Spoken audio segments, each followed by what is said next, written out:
Welcome back, everyone. Today we are starting a new journey where a loser found a mysterious egg and hatched a waifu dragon. Today's like goal is 500 likes, and I know you guys will reach it in no time. So smash that like button and let's dive into the story. It was a world where elements of virtual gaming have merged with reality, various new professions have evolved, and people can change their professions to gain more powerful abilities.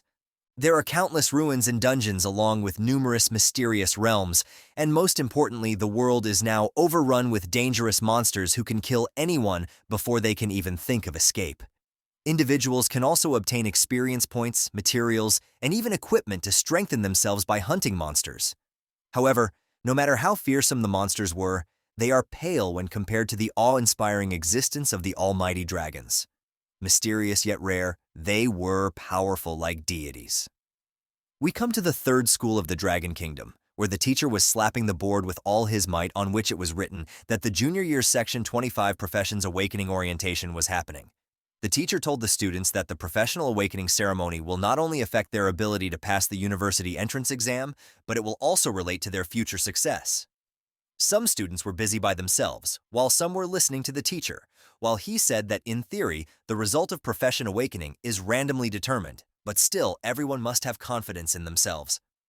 According to the teacher, as long as the students had strong determination, each one of them can awaken a combative profession.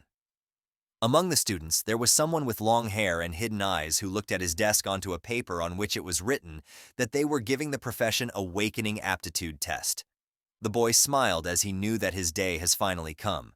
He was none other than Lu Fan, a person who was transmigrated to that world from a place called Blue Planet 3 years ago. During these 3 years, he had gained a fairly clear understanding of that world. There were many kinds of professions which can be roughly categorized into 3 types. At the top of them were the combative professionals, which included warriors, mages, archers, and so on. They had powerful abilities which they used to explore unknown realms, obtain equipment, and receive generous rewards. Due to this, the combat professionals were the most coveted ones. The next category was the reinforcing professionals, such as enchanters, alchemists, and so on. They can create special items with powerful effects. However, since purchasing materials incurred significant expenses, they cannot nurture their talent without the support of a large family. The bottom of the pyramid were subsistence professions such as chefs, herbalists, miners, etc. Mysterious yet rare, they were powerful like deities. Those professions are the future for the majority of people who were ordinary individuals and worked hard and strived to make a living. Lu's Aunt Han Ki is a chef. She toils hard daily, supporting Lu's education with her small steamed bun shop. Even when she was only 8 years older than him, she still supported him selflessly. Lu decided that in order to survive in the world and to provide better life for his aunt, he must awaken as a combative professional. Suddenly the teacher's phone rang, and he was now in a hurry, telling the students that he just received news that the awakening platform has been built. That meant that the awakening ceremony was about to begin. A cheer ran through the class as they finally knew that it was time for them to shine. Everyone was hurrying towards the awakening platform, but Lu was still sitting in the corner. The teacher came towards him and asked him if something was wrong. According to the teacher, as Lu was the top student of their section, there was no need to be anxious. But the reason was completely different. Lu has suddenly awakened a system which congratulated him and told him that he has got the super treasure map system, which was finally activated. Lu was not able to understand what was happening, but suddenly the teacher slammed on the desk, surprising Lu and making the system disappear. Seeing that the teacher was worried, Lu ran towards the awakening platform while telling his teacher to not worry for him. While jumping down the stairs, he knew that it was about time for a transmigrator to get a system. But due to the disturbance of the teacher, he was not able to understand about the use his system had. He thought to think about it later, because right now, he had the carrier ceremony, which was more important for him. As the students reached the awakening platform, they were awestruck by looking at the crystal in the middle, which was used in the awakening ceremony. They were all nervous, but the teacher told them to maintain silence. As Lu entered the hustle and bustle of the students, he heard someone who was saying that it would be great if he would awaken a hidden combative profession, because then he will become a powerful person, admired by millions. But another one of his friends told him to wake up from his dream because hidden combative professions were rare in the entire school. Instead of that, he was just happy if he could end up with a subsistence profession by praying to his ancestors. The Grand Master stood onto the podium while telling the students that the awakening ceremony was about to begin. He signaled towards a priest who was there to host that year's awakening ceremony. The students were baffled by the domineering aura of the priest wishing to get to that power level as well. Lu was surprised by the aura of the combative professional, because it was truly on another level. Suddenly, the system popped up, telling Lu that he has acquired a new skill, the Eye of Appraisal. As he clicked into the icon which showed the priest, he knew that the priest was a level 29 professional with the skill of professional awakening, and he had a net worth of 5 million dragon coins. Seeing the net worth of the priest, Lu was shook to the core. But suddenly the headmaster screamed at the students to be quiet, as the awakening ceremony has already started. He told the students to come up to the stage as soon as their names were called. Meanwhile, Lu was still thinking that even if his aunt sold buns for their entire life, she would not be able to earn that much money. The headmaster started calling out the names of the students one by one. The first was Zhang Tao, who was the top student of their section. Lu wondered if Tao will awaken as a combative professional. The students started talking that, as his attributes were so freaking high, he would definitely awaken as a combative professional. Even when the awakenings were completely random, it was seen that the higher the attributes of the individual, the more chances he will have to awaken as a combative professional. All the girls were dying for Zhang Tao, telling him that they loved him. As Zhang got up to the stage, the priest started enchanting the spells, and as the orb started glowing, a fireball emerged from it, signifying that Zhang Tao has awakened as a pyromancer. The students were now baffled, knowing that they had a wonderful pyromancer among them. They got so envious of him because he has now got a bright future ahead. Zhang Tao smirked as he materialized a fireball into his hands, while the girls somehow found him more attractive, screaming at him and asking him to go on a date with them. Following this, Lu understood that once he awakened as a combative professional, he can say goodbye to his distressed life. The headmaster was annoyed by all this chatter and screamed at the students once again to be silent while ordering the next student to come fast at the stage. As the professional awakening ceremony continued, students awakened professions like the herbalists, tailor, miner, and so on. Lu was experiencing firsthand that the combative professions were indeed a minority, and the majority of students still would end up with subsistence professions.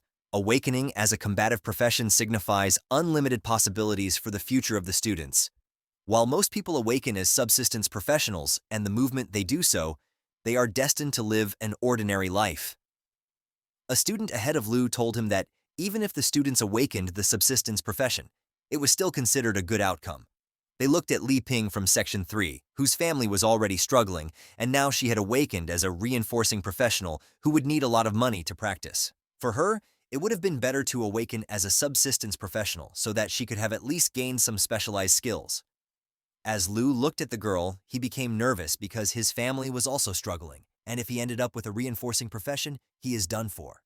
But as Lu turned around, he saw that the headmaster was calling his name, asking him to get to the platform fast.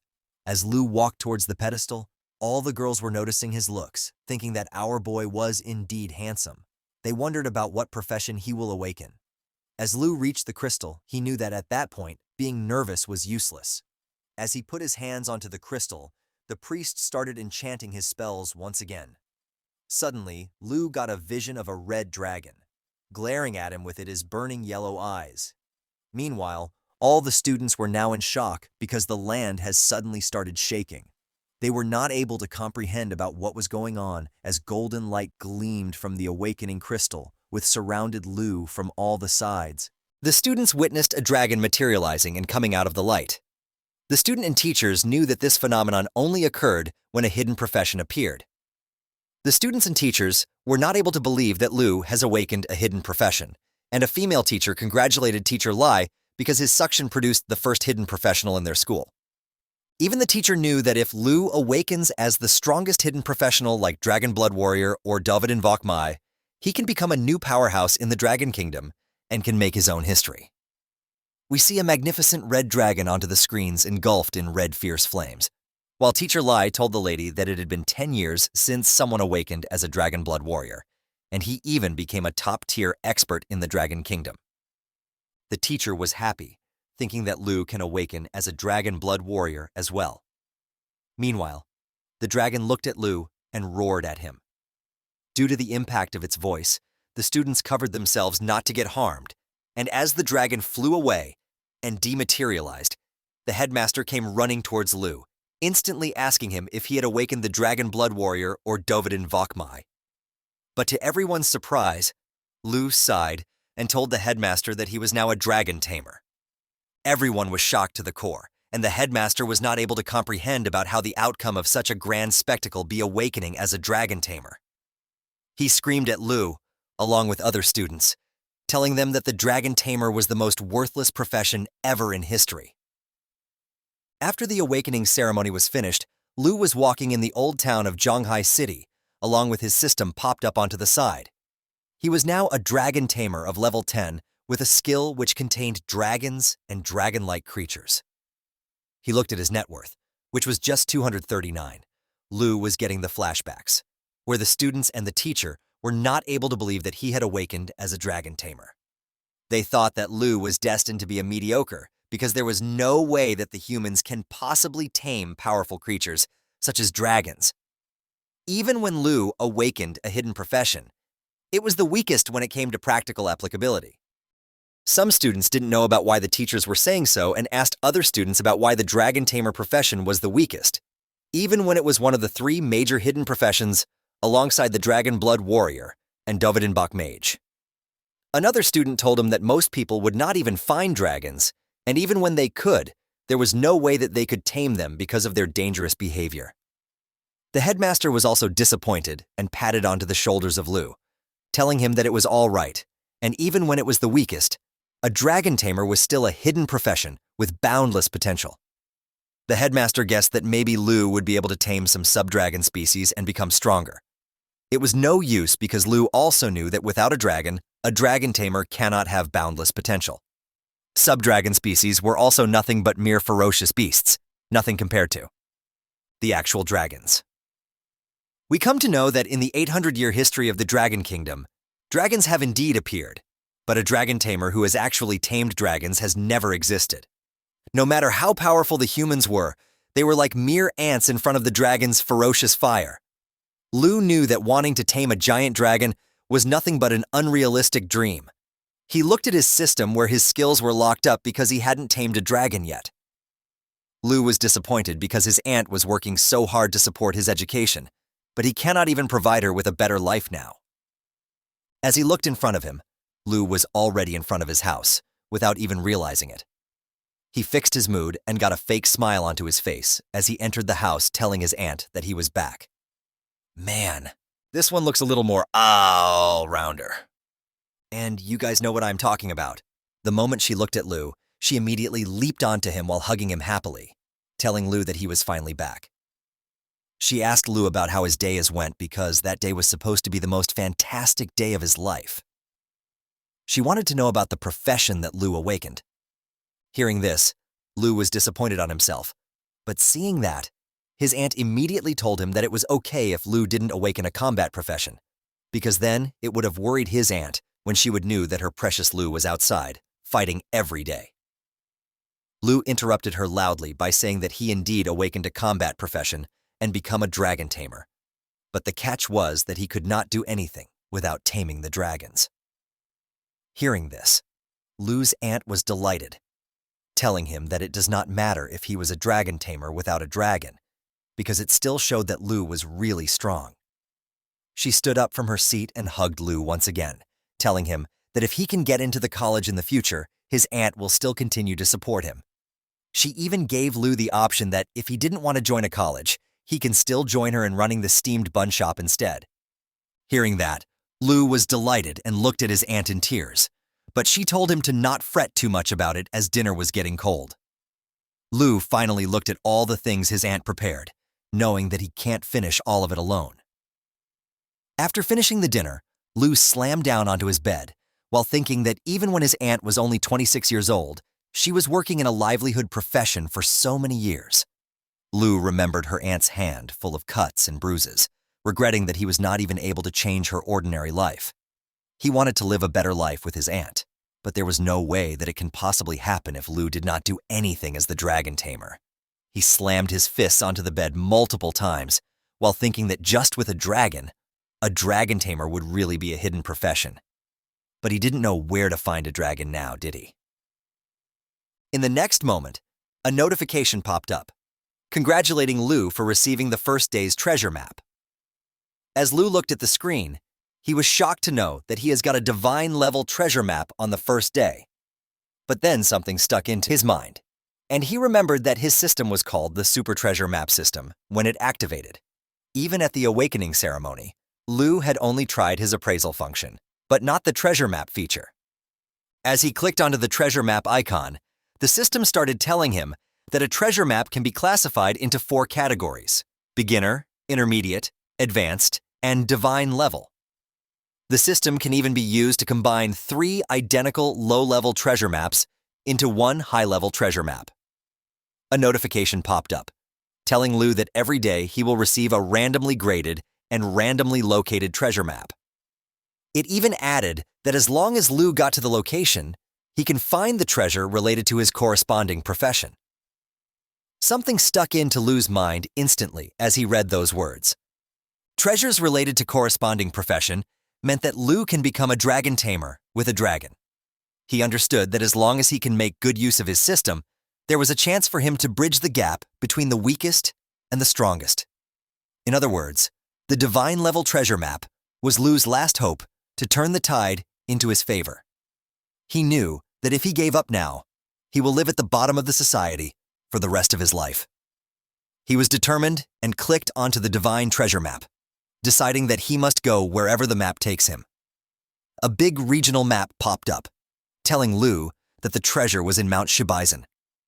He knew that Shibaisen was not too far from Shanghai City, and if he caught the last suburban bus at night, he can arrive there early in the morning. As time passed and early morning arrived, Lu's aunt woke up while yawning into her nightdress. She turned on the light just to look at a note which was placed onto the dining table. She looked at Lu's room, but he was not present there. As the scene shifts, we see that there was a bus traveling in between the large mountains. The aunt started reading the letter, which told her that Lu was going to Mount Shibaisen for doing something that might be the only chance to change the fate of a dragon tamer.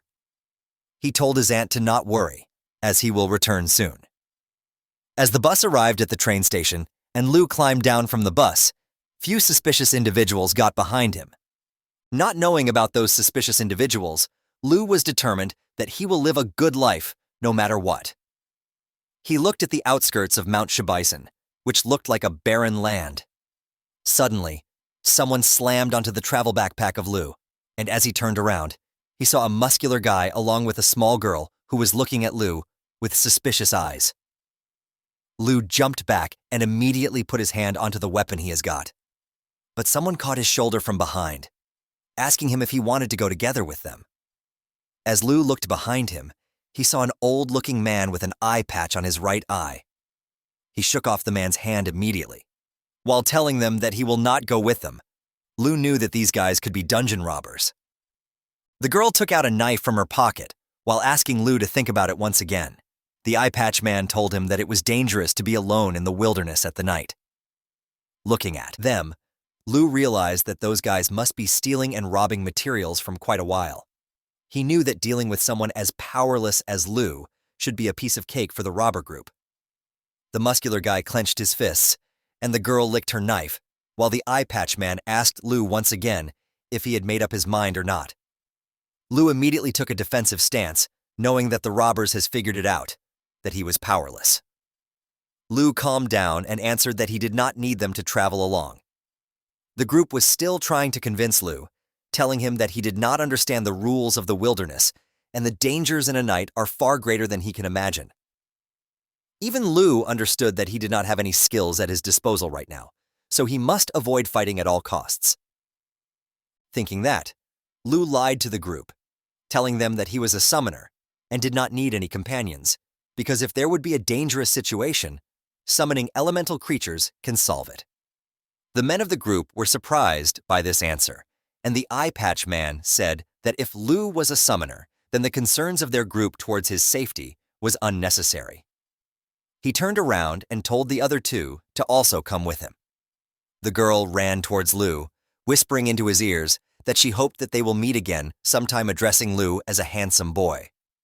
She told her goodbyes to Lu while giving him a flying kiss, but the chart of nervousness was of the roof for Lu, as he thought that even when it was dangerous in the wilderness, it was still much safer and better than being stabbed in the back by dungeon robbers. That day, he understood that a life without strength was a fleeting shadow, easily overtaken by the winds of fate. He looked at the map onto his system and decided to set off quickly. As he walked into the wild, he looked at a group of powerhorn horses. They were horse-like creatures of level 8 with immense strength who are grazing onto an open field. Lu knew that even when the powerhorn horses don't actively attack humans, if somehow they will get disturbed, Lu would not be a match for them.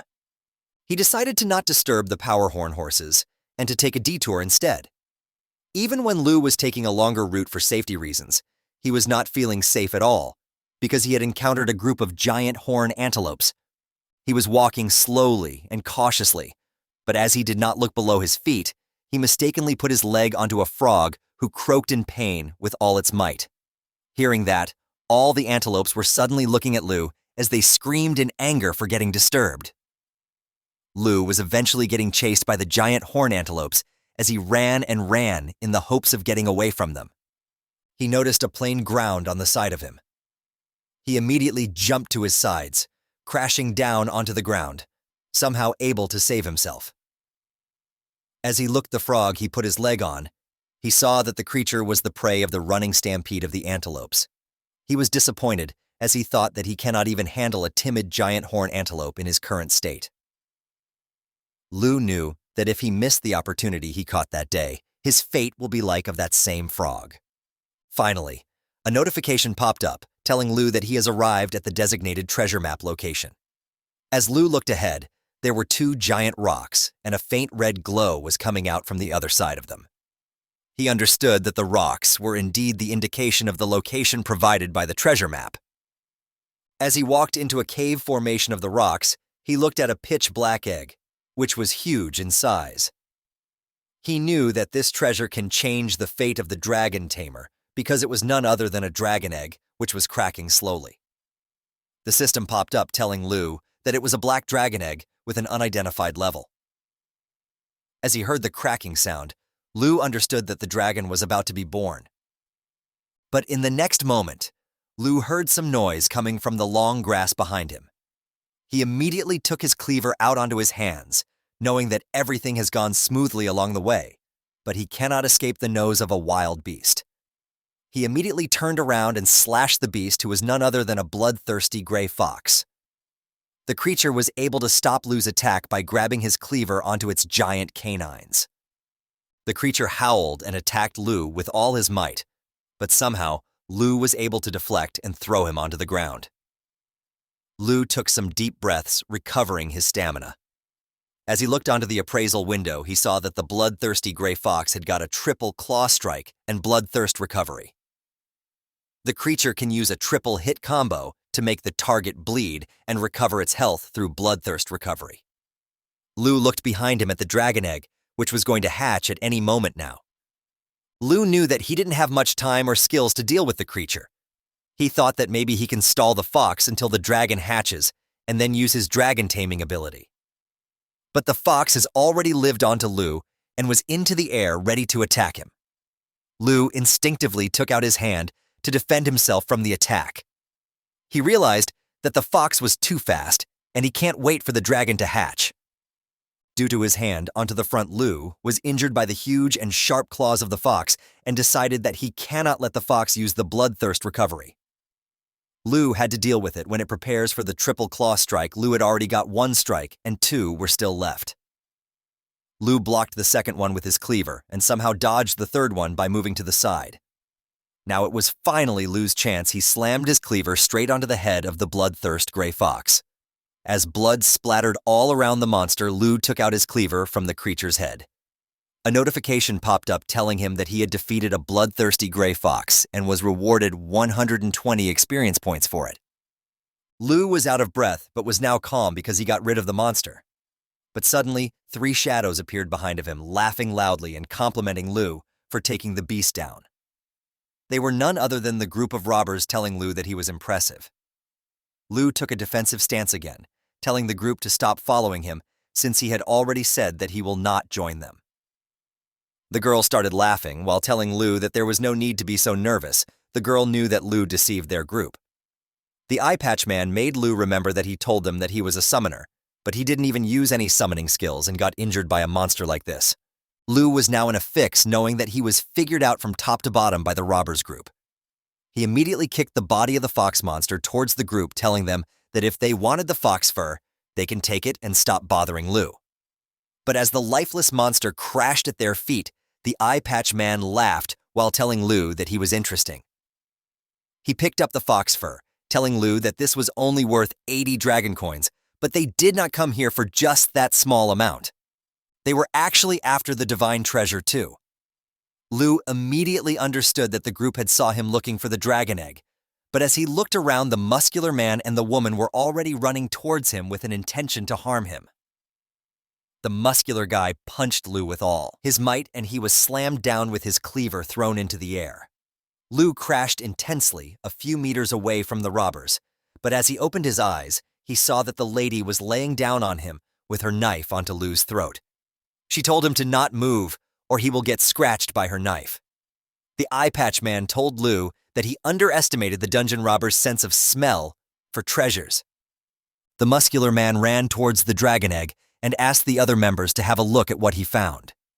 Lu saw his plan failing in front of his eyes, and as the eye patch man was happy for getting the treasure, he ordered the girl to kill Lu instantly. The man ran towards the egg, while the girl told Lu that he was indeed handsome, but she would still have to bid farewell to him. Lu was still not ready to lose his hope. He saw that the dragon egg was almost hatched, and knew that he can't let the robbers take away the dragon from him. Suddenly, the dragon hatching was complete, and something flew out of the egg in an instant, surprising the group to the core. As they looked above their head, they saw a silhouette of a giant dragon, not able to understand about the kind of monster it was who came from the egg. The dragon came raging down at the robbers, and the eye patch guy threw a bottle of some kind of potion at the creature for his defense. The dragon was able to swiftly dodge the bottle and continued with his attack. The muscular guy readied his fists to punch the dragon, but as the creature opened his jaw, it decimated the muscular guy with his ferocious attacks and flames. The eye patch guy was deeply struck into horror as he saw the lifeless head of his muscular companion. He saw that the dragon was looking at him, knowing that his was finally the time for the guy to go to where his muscular companion was. He screamed and screamed for the girl to help him, but she was experiencing fear to her core by seeing the mysterious but dangerous creature. She lowered the knife which was put onto Lu's throat, and as Lu relaxed, he looked at the dragon. He never imagined that even a newly hatched dragon can be so powerful. It was now understandable to him about why people can't tame the mysterious dragons at once. Hearing Lu mentioning a dragon, the girl looked at him in fear, finally knowing that the monster was none other than one of the fabled dragons of the legend. As the girl turned around, she saw the creature who ate both of his companions in one go and was now looking at her in confusion. The girl immediately removed her knife from Lu and put it in front of her in a try to defend herself. But she did not realize that Lu was now free. He slammed the robber onto the side, telling her that the dungeon robber's sense of smell was too dull. He screamed at the girl for attempting to steal the dragon which was rightfully his. Lu immediately ran towards the dragon, even confusing the creature. As he screamed, dragon taming technique. Yellow light started emanating out of his hands. Even the dragon was surprised by what Lu was doing. But as he touched the dragon, the girl behind him asked Lu in fear about who he was. Lu smiled as he asked the girl in surprise if she finally wanted to know who Lu was. He finally told the girl that he was not just a summoner, but instead he was a dragon tamer. A notification popped up telling Lu that the Black Dragon Covenant was now tamed by Lu. The mysterious Black Dragon had the skills named Dragon Claw Dragon Fang Strike and Dragon's Inspiration, As the creature leaped towards the girl, she started apologizing for her behavior to Lu, telling him that she really didn't know that the treasure was actually a dragon egg. But all she saw was a red and black silhouette of Lu and his newly acquired dragon. Lu was furious at the girl for scheming against multiple innocent people. He told the girl that the only thing that she gets was a chance to go join her comrades in the other world.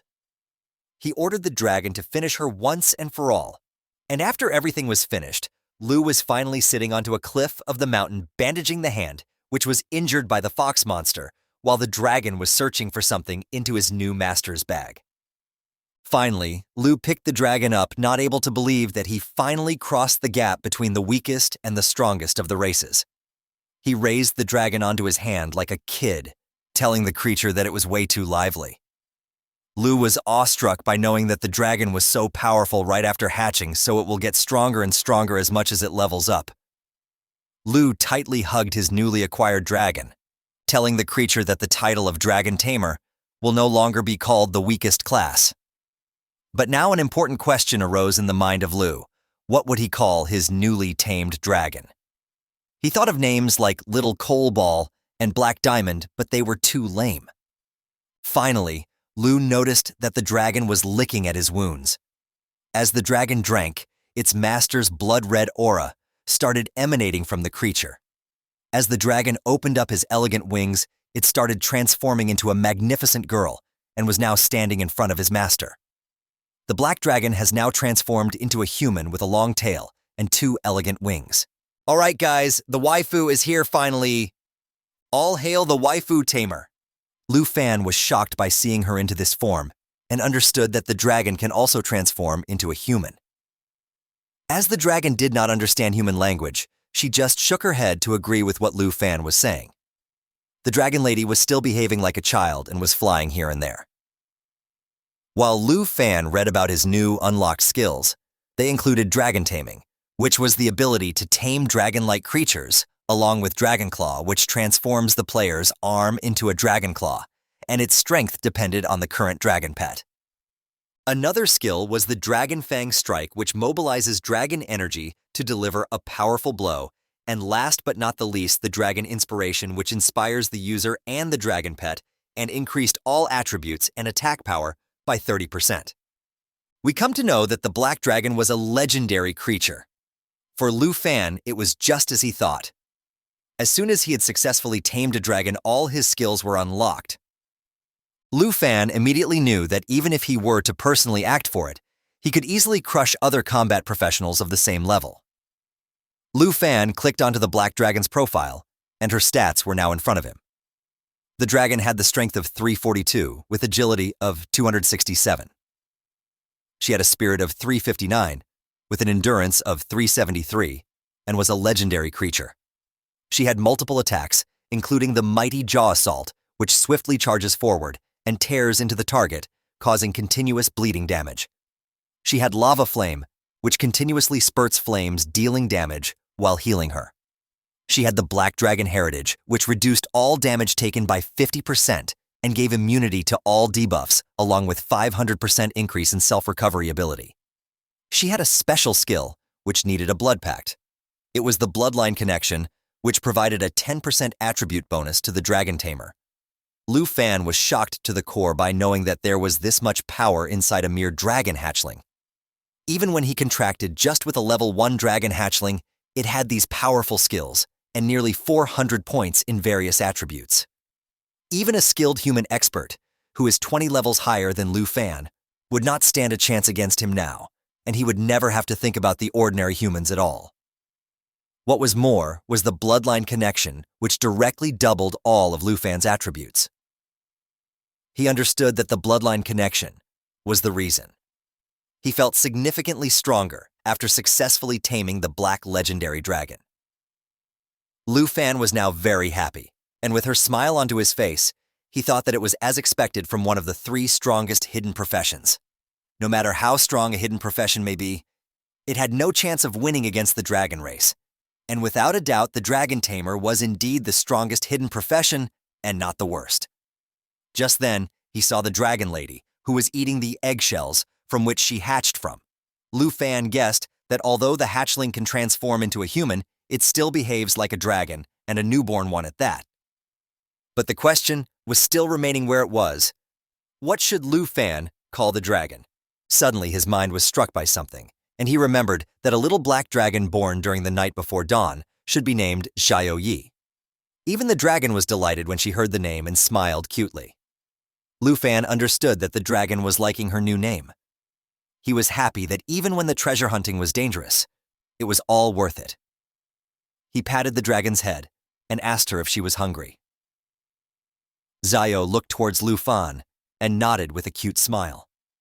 As she finished the remaining eggshells, Lu Fan told her that it was time to go and hunt some monsters to fill her belly, while he was thinking that they cannot just go back home with an empty stomach.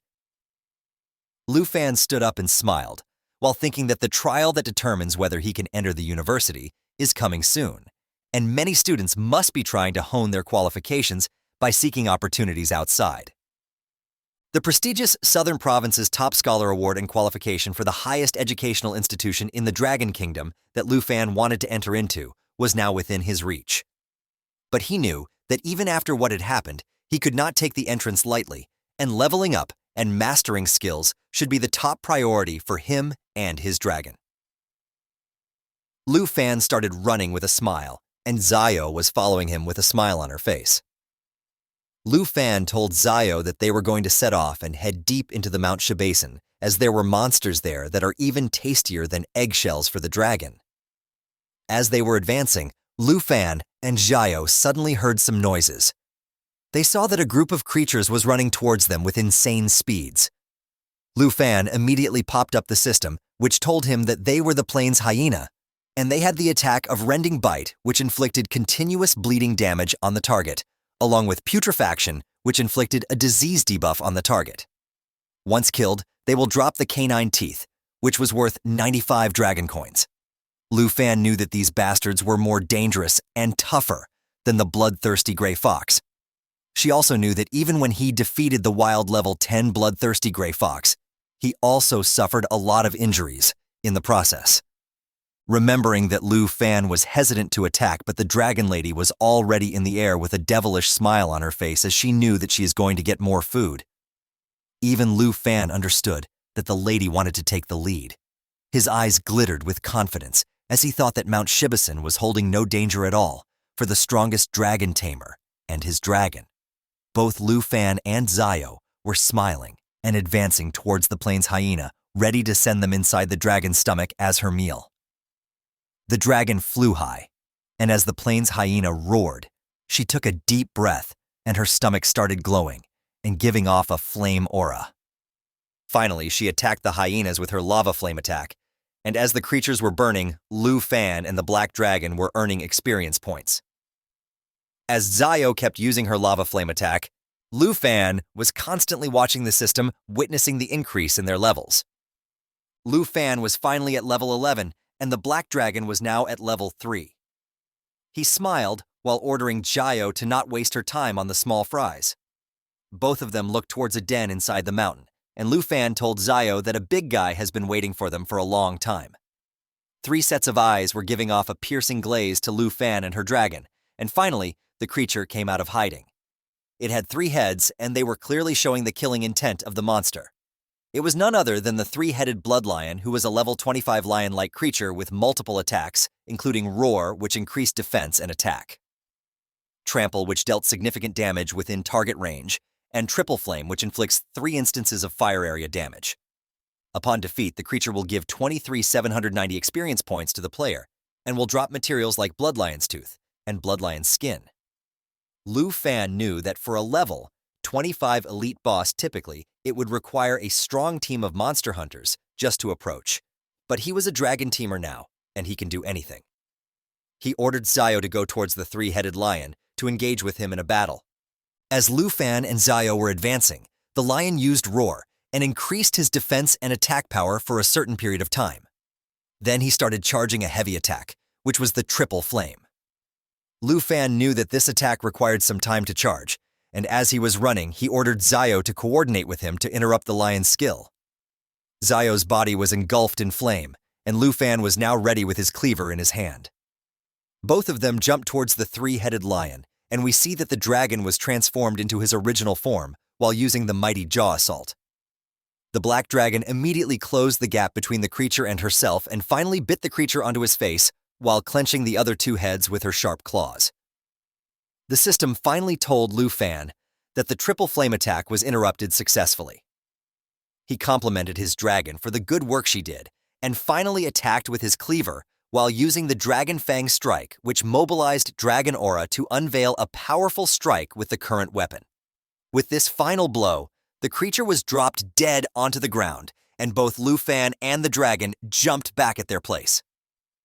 The dragon was now again transformed into her human form, while Lu Fan was surprised by knowing that the elite monsters really helped him level up quickly.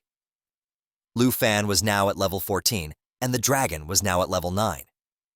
Suddenly, the system notification popped up telling Lu Fan that the treasure map system was triggered, and a new treasure map for the day has been sent to him.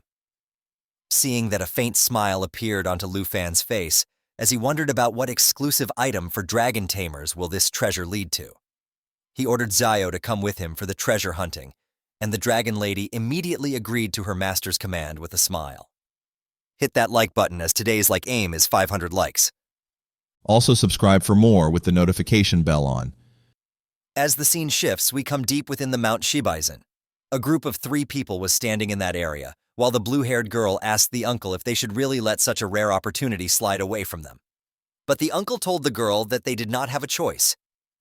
We come to know that the uncle was named Sanji, who was a warrior. He told the lady that the fortuitous realm required at least 5 people to activate, and they did not have enough people to open it. He suggested sending Miss Kai back to Zhanghai City to bring more people. But he was interrupted by another lady who was the Miss Kai the uncle was talking about. She was a rogue and told the uncle that whatever he was planning would not work because even with her agility, a round trip would take a day. We come to know that the blue-haired girl was Kin Q, and her profession was not yet known to us. She told everyone that the fortuitous realms appear randomly, and the rewards were higher than the regular dungeons. But the problem was that they only existed for 24 hours, and the uncle's plan was not able to be completed on time before the closing of the dungeon. Sanji consoled Kin that she did not have to worry about gains and losses like the secret realms, because depending on her strength as long as she enters the top 10 universities, they themselves will provide the girl with secret realms. But Kin was still sad and told the uncle that it was such a pity that they were near the secret realm but have 1 member less. Suddenly Sanji heard something along with the rogue girl and immediately turned around ready to attack. But they were surprised to see Lu Fan, who told them to not be nervous because he was just passing by the mountain. The uncle was shocked to the core by seeing such a young boy deep into Mount Shibaisen. He told Lu Fan that the place was not meant for material hunting and that he should go back. But Kin immediately stopped the uncle between his talk and told Lu Fan that the group was the part of the Kin family in Zhanghai City and her name is Kin Q. Even when she knew that it might be a bit abrupt, she asked Lu Fan if he wanted to team up her group temporarily. The girl even tried to tempt Lu Fan by telling him that he did not have to do anything and just enter the secret realm of chance with the group, and when it would be done, Lu Fan will be paid a reward of 100,000 dragon coins. Hearing the prize, Lu Fan immediately stopped on his tracks and started considering the offer. He knew that if even the Kin family, who was the family of the richest man in Zhanghai City, was after the secret realm of chance, then the final reward must be very rare. The girl was still talking and told Lu Fan that they just needed help to gather the number of people required by the secret realm, and he did not have to do anything, and just get his 100,000 dragon coins.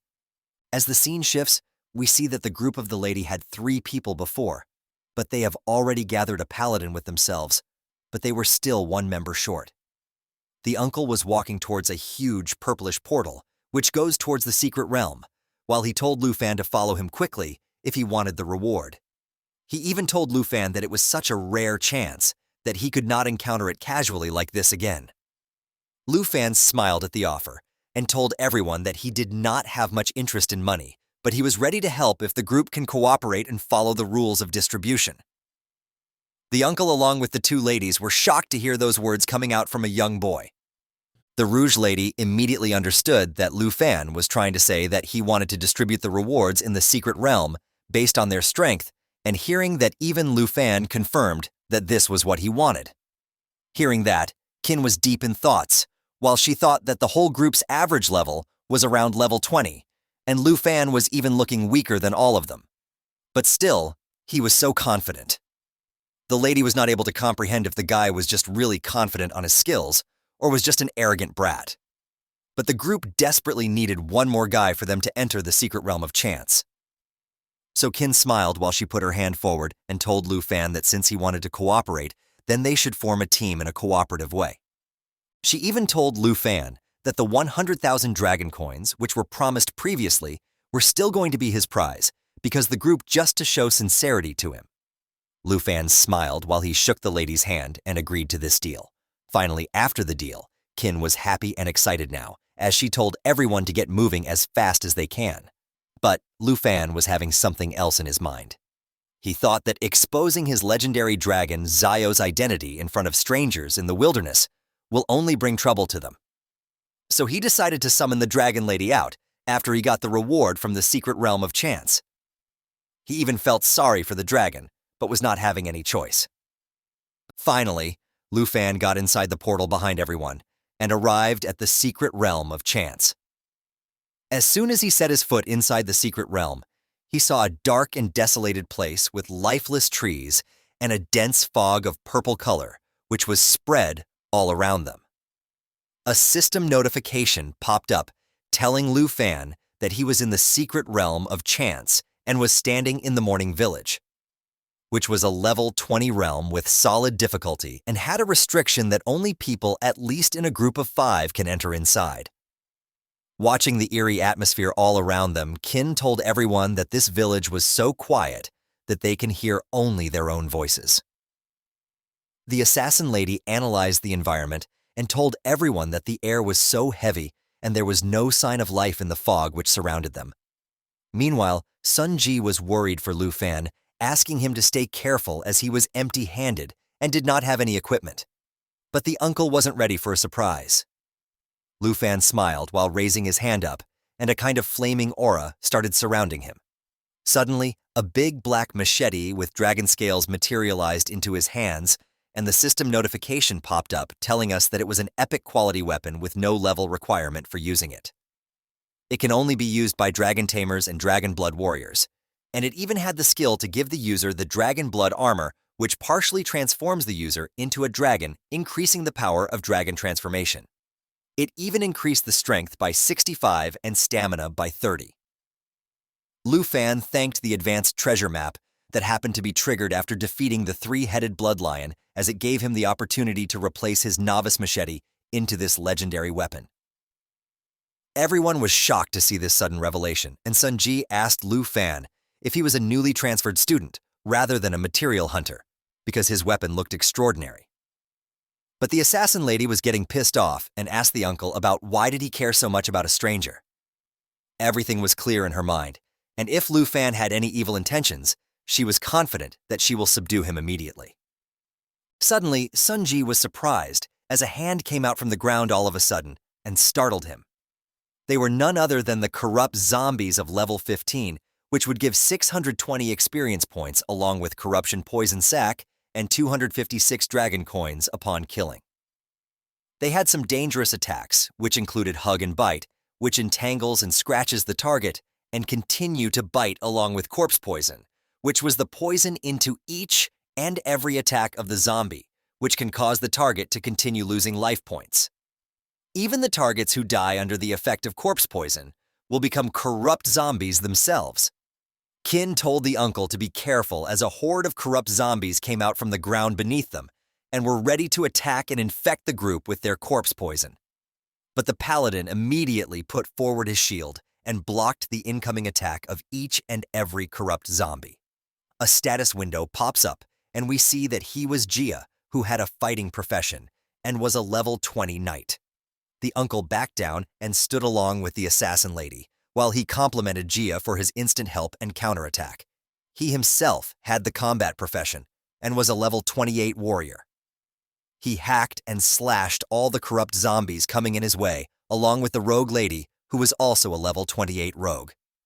Newfan was watching the whole fight as everything was pop up into his system window, while he thought that the warrior, the rogue, and the knight who were guarding the portal was a very reasonable configuration and strategy, especially for the uncle. Because he was a level 28 warrior who was about to change his profession for the second time. Suddenly, Kin raised her staff in the air, and yellow aura started surrounding her all over, Lighty raising her up from the ground as she was chanting some spells and charging her attack. Finally, she attacked with her Holy Light Star Rain attack, which gathered energy and sent out a starlight rain towards the enemies, which caused holy damage to them within the range, and also healed the allied targets by the amount of damage received by the zombies. Everyone witnessed multiple meteorite-styled attacks, and Sanji, along with the rogue lady, immediately dodged the incoming attack, while all the zombies were now preyed to Kin's huge area of effect attack, which decimated them and left no trace. She smiled while she told Lu Fan that this was his profession. We come to know that Kin also had the hidden profession of the Holy Light Mage, which can combine attack and healing together. Even when the attack damage was lower than that of a mage, and the treatment was not as good as of a priest. It can do both of them at once, which was helpful for the team in many ways. The notification popped up telling Lu Fan that Kin was a white-level hidden professional, the Holy Light Mage. Even Lu Fan was surprised by realizing that he just met another hidden professional in such a short span of time. He even complimented the holy damage of the girl, which was very effective against the zombies. But the silence was short-lived as everyone felt an earthquake below their feet and somehow balanced themselves.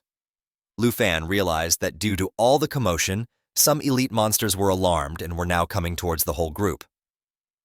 Listening to the sounds of their steps, Lu Fan knew that they were quite a few in number. Suddenly, a blood-red hand came out of the ground, and the system notification told Lu Fan that they were blood zombies of level 20, which can give 840 experience points, along with blood corpse poison sac and 90 dragon coins upon killing. These zombies had blood-sucking bite, which entangles, scratches, and bites the target, causing damage to them and healing the zombies at the same time. They also had corpse poison, which was inside their each and every attack, along with a new attack of blood fury, which allowed them to enter a violent state and increase their strength and agility by 40%. Even these zombies started to slowly come out from the ground because they wanted to kill the whole group of living beings present in front of them. Sunji was alarmed when he looked at the elite monsters coming at him and told the rogue lady to protect Kin and Lu Fan while he ordered Jia to come with him because they can't let these pieces of rotten meats break through the front row. Even Jia stopped the fight he was taking on and immediately followed the leader's command. Both of them were ready with their heavy attacks, and Sunji used his full moon onto a blood zombie, splitting his hand from his undead body. Meanwhile, Jia also used his sword to thrust it where the zombie's heart should be, giving them lethal damage. Or at least they thought so. Sunji screamed at Jia, asking him if he can draw his weapon out or not, but both of them were now in shock as they saw that the zombies were smiling and were not even showing a hint of damage that they took. Suddenly, Jia saw that the blood zombies started to absorb both of their weapons inside them. They smiled and laughed frantically while growing big in size as they activated the corpse poison, which started infecting the group with the poison and healed the zombies in the process. Jia was not able to comprehend about how this was possible, and even Kin was in shock, telling everyone that the cop's poison requires the priest's clarity to remove it from the body, and she can't do so, thus meaning that she was unable to help anyone. Meanwhile, the zombie's growth was not stopping, and was now engulfing the knight's hand inside of them, also inflicting him with the corpse poison damage, which was increasing by every second. Jia was now desperate and screamed in pain while asking all of them to come and help him. He told Sunji to release his weapon quickly, otherwise he will get infected too. And after doing just that, Sunji ran towards the knight in the hope of saving him. He ordered the rogue lady to come to the front row and defend him from the blood zombies, while he pulled out the knight from the grasp of the muscular blood zombie. But she was not able to help them because she was busy fending off zombies, which were trying to make her like them too. Suddenly, they heard Lu Fan's voice, who told Sunji and the knight to chill out and let the lady continue to fight. We see that one of Lu Fan's eyes was glowing with a crimson red color as he had the epic machete in his hand, ready to slay all the monsters. Sunji wanted Lu Fan to get out of the way of the red blood zombies, thinking that he will be brutally damaged if he did not do so. But Lu Fan has an intense determination in his eyes as he used his legendary ink dragon machete and immediately attacked the blood zombie's throat with yellow flaming aura surrounding him all over, along with his legendary weapon. Everyone was shocked to the core by seeing this phenomenon unfold, and the most shocked among them was Sunji, who was not able to believe that. Lu Fan was able to defeat the zombie. On the other hand, he was returning Sunji his sword while telling him to not back down and keep moving forward with a smile on his face. But the uncle ignored that and immediately asked Lu Fan about how high his level was exactly because it was impossible for a newly transferred student to have such high attack power. But there were more important things in hand. The paladin, Little Gia, was gravely wounded, and Qin immediately came towards him while telling him to hang in there as he's going to get healed. Lu Fan and smiled with the dragon aura emanating from one of his eyes. While he told Sunji that he was a normal level 14 student, and there was no need for him to lie to anyone about that. He told everyone that he just came to Mount Shibaisan for doing some practice for the great exam. Qin was healing Little Gia while he heard these words coming out from the stranger, and realized that Lu Fan was a student from the same year as her. She was not able to comprehend about how a level 14 student actually had higher attack power than the uncle who was level 28. But suddenly, a red blood zombie attacked the lady from behind with a gruesome smile on its face. The rogue lady jumped in between their way with her crossbow while telling Qin to watch out. But to her surprise, the one he threatened to subdue was even faster than her and immediately got to the zombie, pinning it down to the wall with and lethally wounding the creature with his legendary machete. As he took out his weapon from the blood zombie, Lu Fan told everyone that the level of zombies in the village will only get higher and higher. He proposed an offer to them that he will fill the gap in the front row and ask them if they were okay with this decision. Sunji was thinking about this offer, while the ladies remembered a rumor about a person in the Jiangai city and wondered if that person was none other than Lu Fan. Qin smiled while telling him that they will count on him from this point on, and if he and the uncle lead the team in the front, the lady can take care of Little Gia and the rogue lady will cover the rear. She even informed Lu Fan that the secret realm guardian should be in the village. Hearing that Lu Fan told the group his name and started getting ahead of everyone while signaling them to come fast and go deeper into the realm. But hearing the name was a great shock to the whole group, as what they thought was indeed true, and Lu Fan was the rumored hidden class dragon tamer that recently awakened. But Qin was still not able to comprehend about how the dragon tamer was so strong when it was the weakest class. As the scene shifts, we see that Lu Fan and the others were now at the center of the village and were killing each and every blood zombie coming to their way. Lu Fan was fighting while he thought that Qin's profession cannot remove the corpse poison, and the teleportation gate only appears after defeating the secret realm guardian. Lu Fan realized that they have to hurry, or Little Gia will die in the secret realm as the corpse poison spreads, and then he might even turn into a zombie. But the rogue lady wondered about why there was no trace of the secret realm guardian even in the center of the village. Little Gia noticed that some zombies were circling Sunji from behind, and there was a rustling sound coming from the debris behind him. He mustered up all the strength he had and yelled at the uncle to watch out as he dropped down onto the ground and fainted. Seeing this, Qin ran towards him while yelling at him to hang in there. But then a red beam of light started shining above the group from the debris. As they turned around, they saw a huge iron-skinned zombie with multiple heads and one main red eye which was coming towards them with insane speeds. We come to know that the iron-skinned zombie was a level 20 monster, which gave 40 dragon coins upon defeat, along with 13,720 experience. It had the corpse poison attack, along with assimilation absorption, which absorbs the poison target and merges with itself, increasing the zombie's maximum HP. It even had steel skin, which made the iron zombie enter into an iron skin state, which increased its defense and endurance by 40%. The purple-head lady gasped as she knew that the secret realm guardian has appeared in front of them. Seeing the iron-skinned zombie, Lu Fan understood that Little Gia's corpse poison has worsened to the point where it can attract iron-skinned zombies towards him. He screamed at the group to quickly defeat the zombie before it tries to assimilate and absorb the paladin. Hearing that, Sunji immediately ran towards the zombie and attacked him with Moonlight Slash. But to no avail, his slash was not even able to give even a single scratch to the iron-skinned zombie. Even Lu Fan jumped into the fight once again while awakening his dragon aura, because he knew that there was no time left to him for letting the zombies attack slowly because the corpse poison was spreading very fast. He immediately took his black machete and pierced it through the iron-skinned zombie's main red one eye, but to no avail. Nothing happened to the creature because he was now into the steel skin state, which was increasing his defense and endurance by 40%. Lu Fan looked at his ink dragon scale machete while he thought that he needed 2 more hits, but they must be faster because they had no time, and the zombie can come and absorb little Gia at any time now.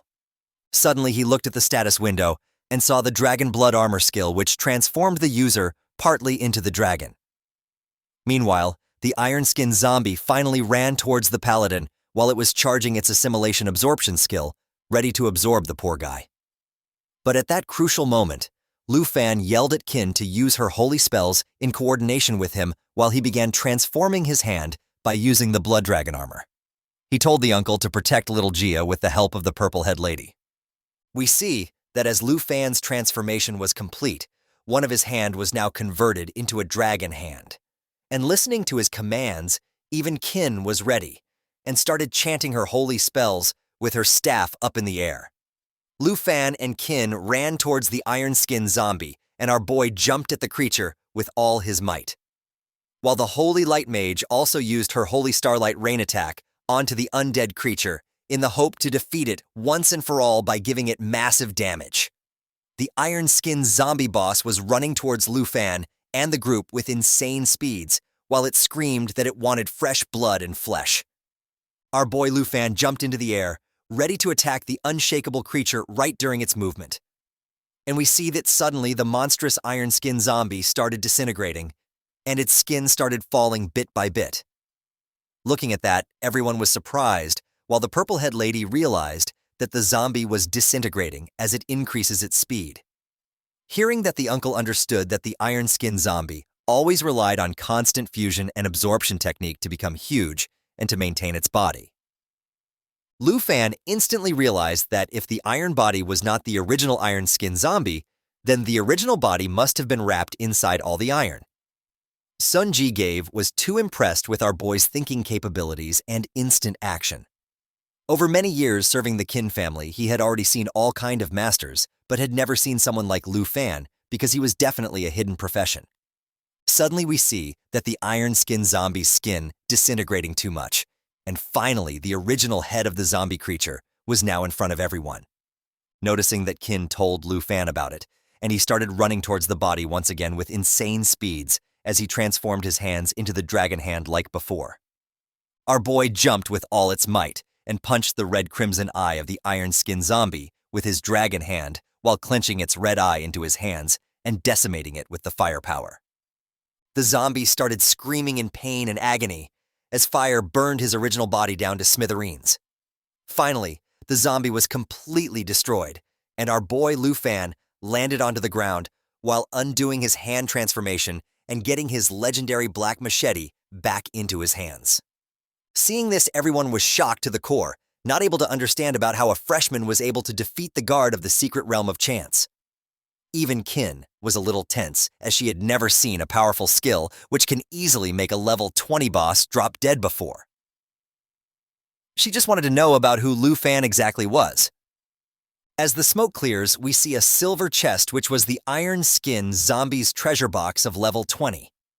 Seeing that, Qin sighed as she told Lu Fan that her group will abide by the agreement and distribute the rewards according to the rules.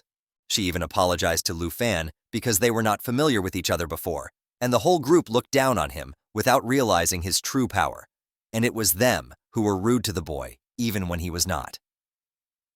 Hearing that, even Sun Ji complimented Lu Fan, telling him that he was definitely capable of passing through the secret realm all alone. And now it seemed that the whole group was there to make up for the number instead of Lu Fan himself. With a smile, Lu Fan thanked the uncle while telling Qin that she should be the one to distribute the rewards to the group. Hearing that, Kin opened the chest, but everyone was shocked by seeing the rewards. As the chest opened, it had multiple bottles of strength potion, which was the normal quality consumable, and increased strength by 2 points when consumed. The chest also had multiple antidote potions of rare quality, which eliminate core poison when they are consumed. But seeing that the purple-head lady doubted that the rewards from the secret realm of chance were too underwhelming. The chest also had the morning bracelet of excellent quality, which required level 10 to wear and increased strength points to 16 and endurance to 17. Looking at the bracelet, even Sunji was now in doubt, thinking that all the rewards were very shabby, and it was not quite right considering that the iron-skinned zombie was the secret realm's boss. Hearing everyone, even Lu Fan, started thinking about what the real matter could be. Meanwhile, the girl wanted the uncle to make little Jihad drink the antidote potion so that he can be cured as soon as possible from the deadly poison inside his body. After distributing all the rewards to everyone, Kin smiled as she gave the morning bracelet to our boy Lu Fan while telling him that he deserved it along with the strength potions and antidote potions. He smiled while thinking that the Kin family was really a very disciplined one. Sunji made Jihad drink the potion so that he could recover from the deadly poison which was infecting him. After giving all the equipment, Kin started wondering about how strange it was that she defeated the boss, but can't see the portal to get out of the secret realm of chance yet. Lu Fan was equipping the morning bracelet as he noticed something ominous coming towards their way, while the purple-head lady suggested everyone that they should start looking around for the portal. But hearing that, our boy screamed at the ladies to not move an inch. Lu Fan was able to see at his system that even when they defeated the blood zombies and the iron-skinned zombies, they were not the final boss of the morning village, and someone was still left. Hearing that, Sunji exclaimed, asking Lu Fan about the basis of his surety that someone was still left. But before Lu Fan can even answer, Kin told the uncle that as a holy light mage, even she can sense a very dark existence not too far away from them. We come near the lakeside of the morning village and see that it was all dark and gloomy, with the water giving off a stench not bearable by anyone at all. Even the group instantly agreed that if the lady says that someone is nearby, then something must have happened. And for that matter, the secret realm of chance was not that big either. So maybe they have missed to check a place when they first entered inside the morning village. We see that inside the water there was a big tentacle monster with multiple gruesome eyes and red crimson pupils, which are seething in anger due to the whole group defeating many of its minions. Lu Fan was sensing everything and knew that the imminent danger was coming sooner than anyone could think.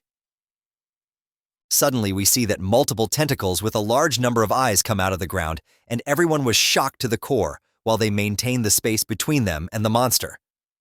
Even the status window was not able to tell about what the monster was and what its level was.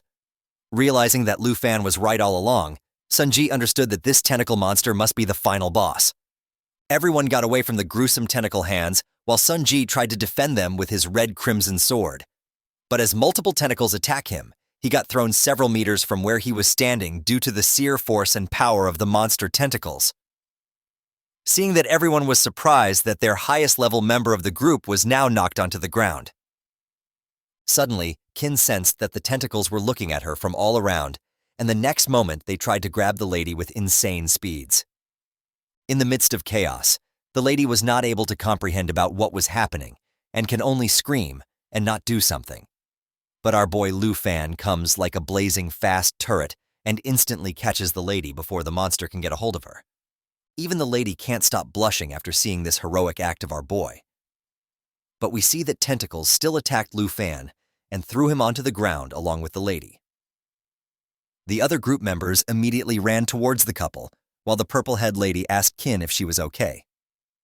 Again, no one cares about the real hero in this story. But anyways. Suddenly we see a dark purple aura coming out of the river water in an instant, while the purple-head lady was stunned in deep fear. Everyone turns around and starts running towards the monster, and we see that the whole monster finally came out of the pond. While in the middle of the tentacle body, a lady with long hair and chained hands were looking at the whole group in anger and disgust. Let's call her Mommy Boss from now. I think it suits it more. The lady was the morning corpse of level 25, who was really the boss of the secret realm with a strength of 27 and agility of 183, along with spirit of 150 and stamina of 266. The lady was entangled with corpse aura and spreads it all the time, which decreased all attributes of all creatures in the secret realm by 20%. She also had the chain whip, which caused a lot of damage when it reached the target. She had resentment explosion, which exploded the accumulated resentment and drives back all approaching enemies and inflict corpse poison. We see that the grieving mommy boss with chains shackling her hand was now standing with the help of her tentacles, looking at Sunji along with the others, while the purple-head lady was surprised by looking at the real boss of the secret realm. As little Gia was now conscious, he wanted to fight the boss too, but Sunji calmed the paladin down, telling him that he can still fight and he will protect everyone including Gia until he fully recovers. But as Gia still wanted to fight, Sunji turned towards him, telling him to not force himself as soon as his body was just gaining some energy. But the uncle didn't notice that the tentacles of the mommy boss were going to slam him from above. Suddenly, the uncle looked at it and was somehow able to block the tentacle with his word. And Lu Fan ran towards the real monster with his big black legendary machete into his hand. He knew that the uncle and little Gia were barely holding on against the boss and that they can only rely on him to really defeat the boss.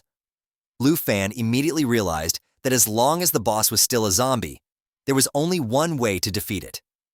Lu Fan looked at the original body of the mommy boss, who was actually controlling the tentacles, and immediately jumped towards her. But seeing that, the mommy boss made a distorted face, and her mouth opened weirdly as she started screaming at our boy Lu Fan. The creature activated the Corpse Kai envelopment, which emitted Corpse Kai constantly, reducing all the attributes of creatures in the secret realm by 20%. Everyone was now affected by this attack, including our boy Lu Fan, but somehow he was able to still go on and reached one of the tentacle of the mommy boss while it attacked our boy ferociously. Lu Fan jumped onto the chain which was shackling the mommy boss and started running on it to reach the main body as soon as he can. Even the main body was shocked by this behavior of her boy, but Qin immediately warned Lu Fan to watch out from the iron shackles of the mommy boss. The main body immediately started using the chain lash attack, which whipped the chains from the sunken lake towards its targets, causing massive damage. Just after this attack, Lu Fan was not able to maintain its balance onto the chain and started falling off with the machete still into his hands. Now the main boss of the secret realm was so angry that it looked at the whole group in disgust and anger and started using its chain lash attack with an intention to kill all of them. Sunji immediately blocked the chain and told Qin to be careful while fighting the secret boss.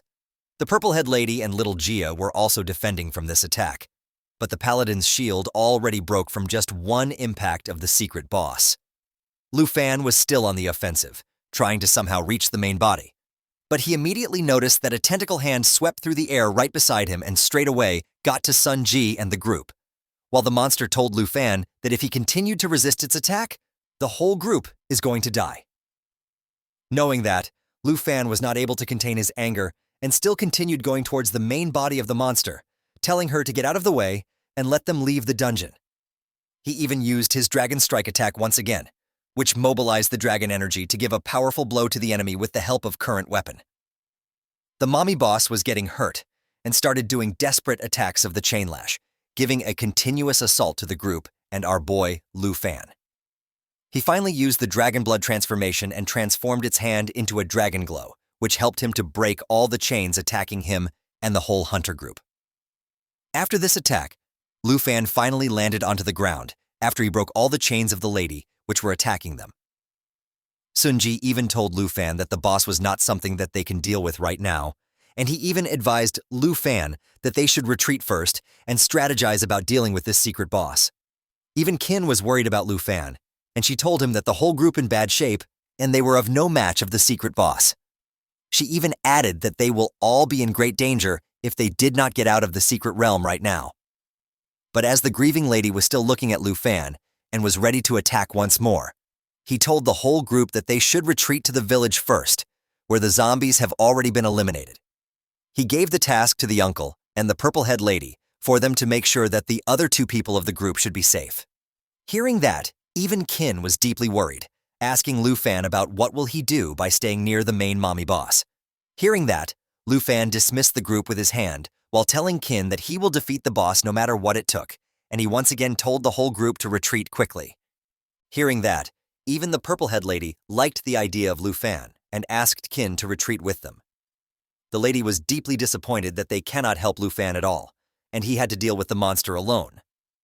But on the other hand, Lu Fan raised his hand into the air, and a flaming aura surrounded the battlefield. While opening that portal, he thought that even without the debuff of 20% reduction in attributes, which was given to the group by the grieving mommy boss, the whole group would still not be able to help our boy Lu Fan that much. So instead of making them struggle, our boy wanted to have someone who can really cooperate with him and can really deal with the real boss of the secret realm. The mommy boss was still angry at Lu Fan and was looking at him with a killing intent, but even the creature was not able to comprehend about what was happening. Suddenly, Lu Fan told someone to come out of the portal and join our boy for some fun. Seeing that, the black legendary dragon came out of the portal and immediately grabbed the tentacles of the secret boss with her jaws. Everyone was shocked to the core by this sudden revelation of Lu Fan's secret. They were not able to believe that they were actually witnessing the presence of a mighty dragon in the secret realm. We see that even the dragon was way bigger than she was before. When Lu Fan got the dragon for the first time, the legendary dragon grabbed each and every tentacle coming at her with her sharp claws and huge hands. Meanwhile, the group was still in shock, seeing that the mysterious kid Lu Fan summoned a giant dragon into the secret realm. Even when Lu Fan had the plan to not reveal the dragon to the hunter group, there was no other way to defeat the secret boss without summoning her.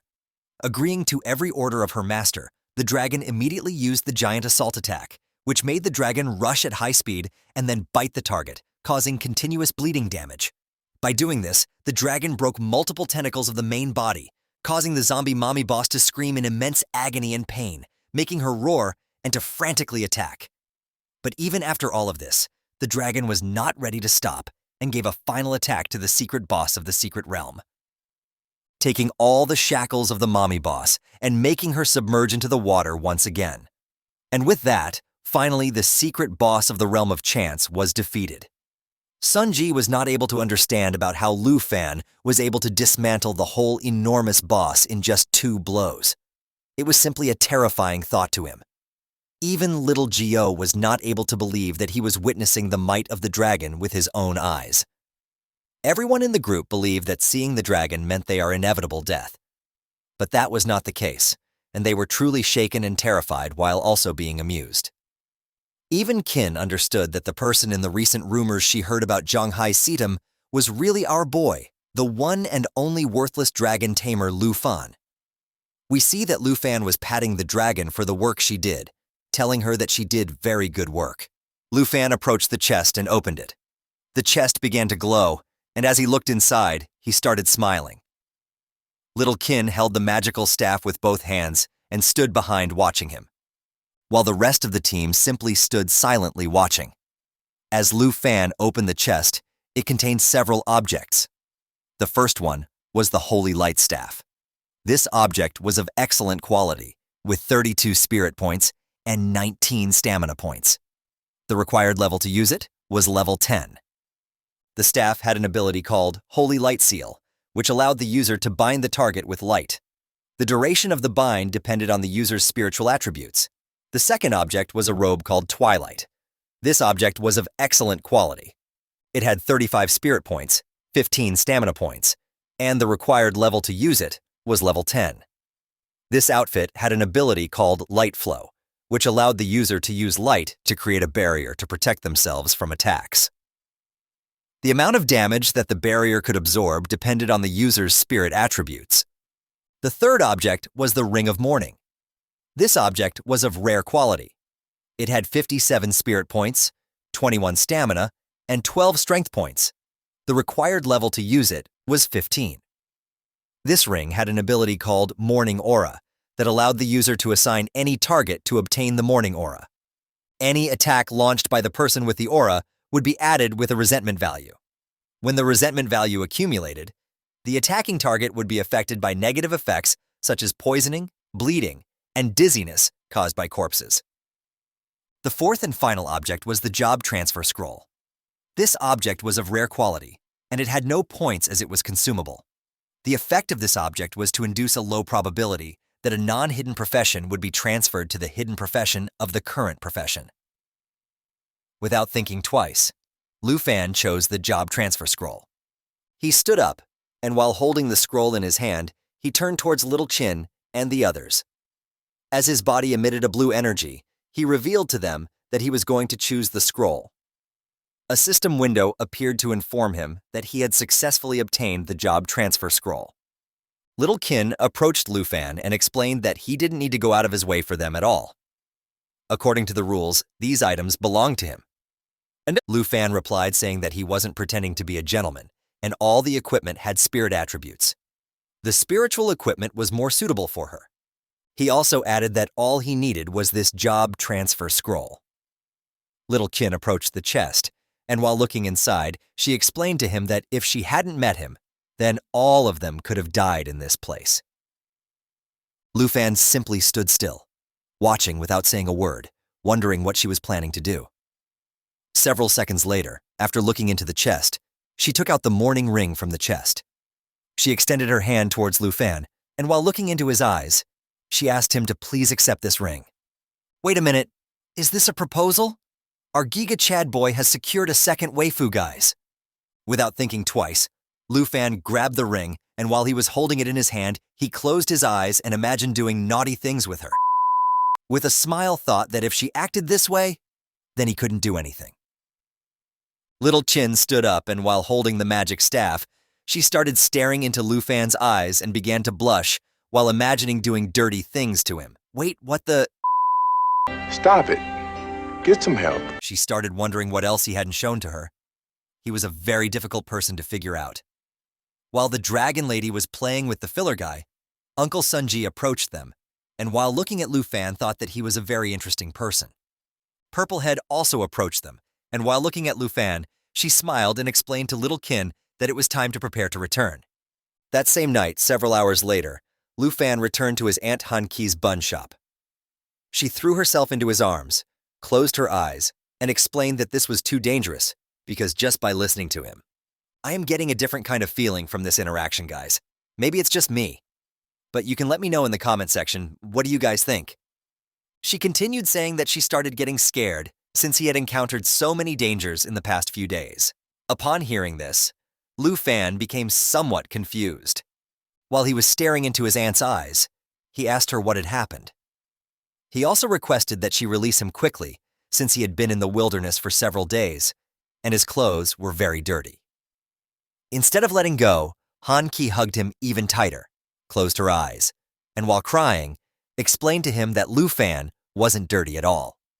Indeed, it's a tight hug, everything in between is getting squished. She also added that because he had left without informing her, she hadn't been able to close her eyes during the past nights out of fear that once she woke up from sleep, her beloved Lu Fan wouldn't have returned home. Lu Fan closed his eyes, approached her, placed a hand on her back, and with a pleasant smile, apologized for leaving without warning. He also asked her not to worry, because he would never let her worry again. Whatever you guys say, this chapter is going sideways. I think our Giga Chad boy has an aunt with benefits, and a cute one indeed. While he was wiping her tears away with his hand, he closed his eyes and explained with a smile that everything was fine. He also asked her to stop crying. Upon hearing this, she stopped crying and thought that Lu Fan was a very good person. Then she turned to one side and began stroking the head of the dragon Xiaoye, who sat on the floor, closed her eyes, and started smiling because she was enjoying it a lot. While she was looking at Xiaoye, she explained to Lu Fan that she had been very surprised when she first saw her. She also added that such a cute girl like her was truly an extremely powerful dragon. Lu Fan simply smiled at this statement. Han Ki approached Xiaoye and asked if she had not eaten enough in the past few days, so she asked her if she was hungry. Upon hearing this, Xiaoye began nodding to indicate that she was indeed hungry. While the two of them were talking, Lu Fan approached them holding the job transfer scroll in his hand, looked at his aunt.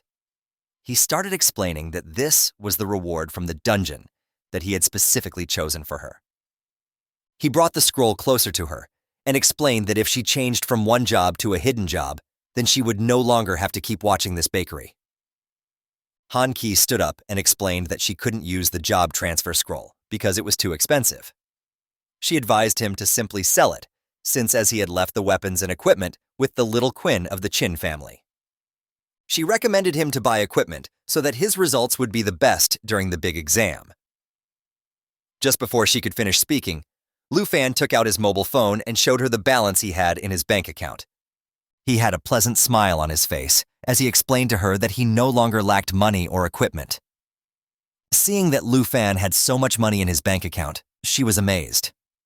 He approached her and explained to her that he had sold many of the materials he had collected during this trip. He also added that his travel companion Little Qin had promised him a reward of 100,000 yuan. After explaining this to her, he asked his aunt to believe his words as they would never have to worry about money again.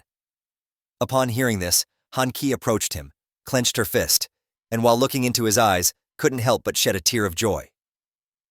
Lu Fan began to bring the job transfer scroll closer to her and insisted that it was better to use it now. She simply extended her hands towards the scroll, and while looking at Lu Fan with a happy expression, she thought he was right. She opened the scroll, and it started to shine while her body emitted a blue energy. Her hair and dress began to float, leaving her surprised. Several seconds later, slowly the scroll began to disappear, and she was floating in the air with the help of 2 helium balloons. She started floating in the air and absorbed the energy from the scroll. Lu Fan was covering his face with his hand due to the intense light. He looked at Han Ki and asked if she had been successful. While her body was still surrounded by blue energy and her hairs were floating, she slightly turned toward Lu Fan and explained to him that she had succeeded as she had obtained the best hidden occupation of a chef called Enchantment Chef. Lu Fan was surprised and asked her if there was anything special about this new hidden profession. She explained to him that she had a skill called enchantment cooking that allowed her to prepare food with various buffs. Lu Fan praised her, saying that his aunt's cooking was very good, so the additional attributes were going to be very high. Upon hearing this, she started smiling and explained that he was just speaking highly of her. Lu Fan decided to change the subject and asked her where Xiao Yi had gone. Xiao Yi had taken advantage of the fact that the two of them were talking to go to the kitchen and eat all the food. After filling her stomach with all the buns, she fell asleep on the ground. That same night, in the study room of Qin's family villa, Qin Kuei went to her father's office and sat on a sofa. While her father was sitting in an office chair holding a champagne glass in his hand, he turned towards her and asked if it had really been a dragon tamer named Lu Fan, who had summoned a powerful black dragon that saved your lives. Qin Kuei closed her eyes and explained to him that her stubbornness had almost cost them their lives. She continued saying Lu Fan was too strong, despite both of them having hidden professions. The difference between her and him was like that between a firefly and the moon. While her father was swirling his wine glass, he started looking outside through the window and asked her if she had told anyone else about the dragon. She replied that she hadn't because she had made a promise to Lu Fan that the matter regarding the dragon would not be revealed outside by the Qin family. Her father Qin Shanhai turned his head towards her and praised her for doing a good job. He also asked her how many of those people who coveted the power of the dragons would remain calm once this information was leaked. Little Qin stood up, and while staring into her father's eyes, she clenched her fist tightly and begged him not to leak the information since Lu Fan had saved all their lives.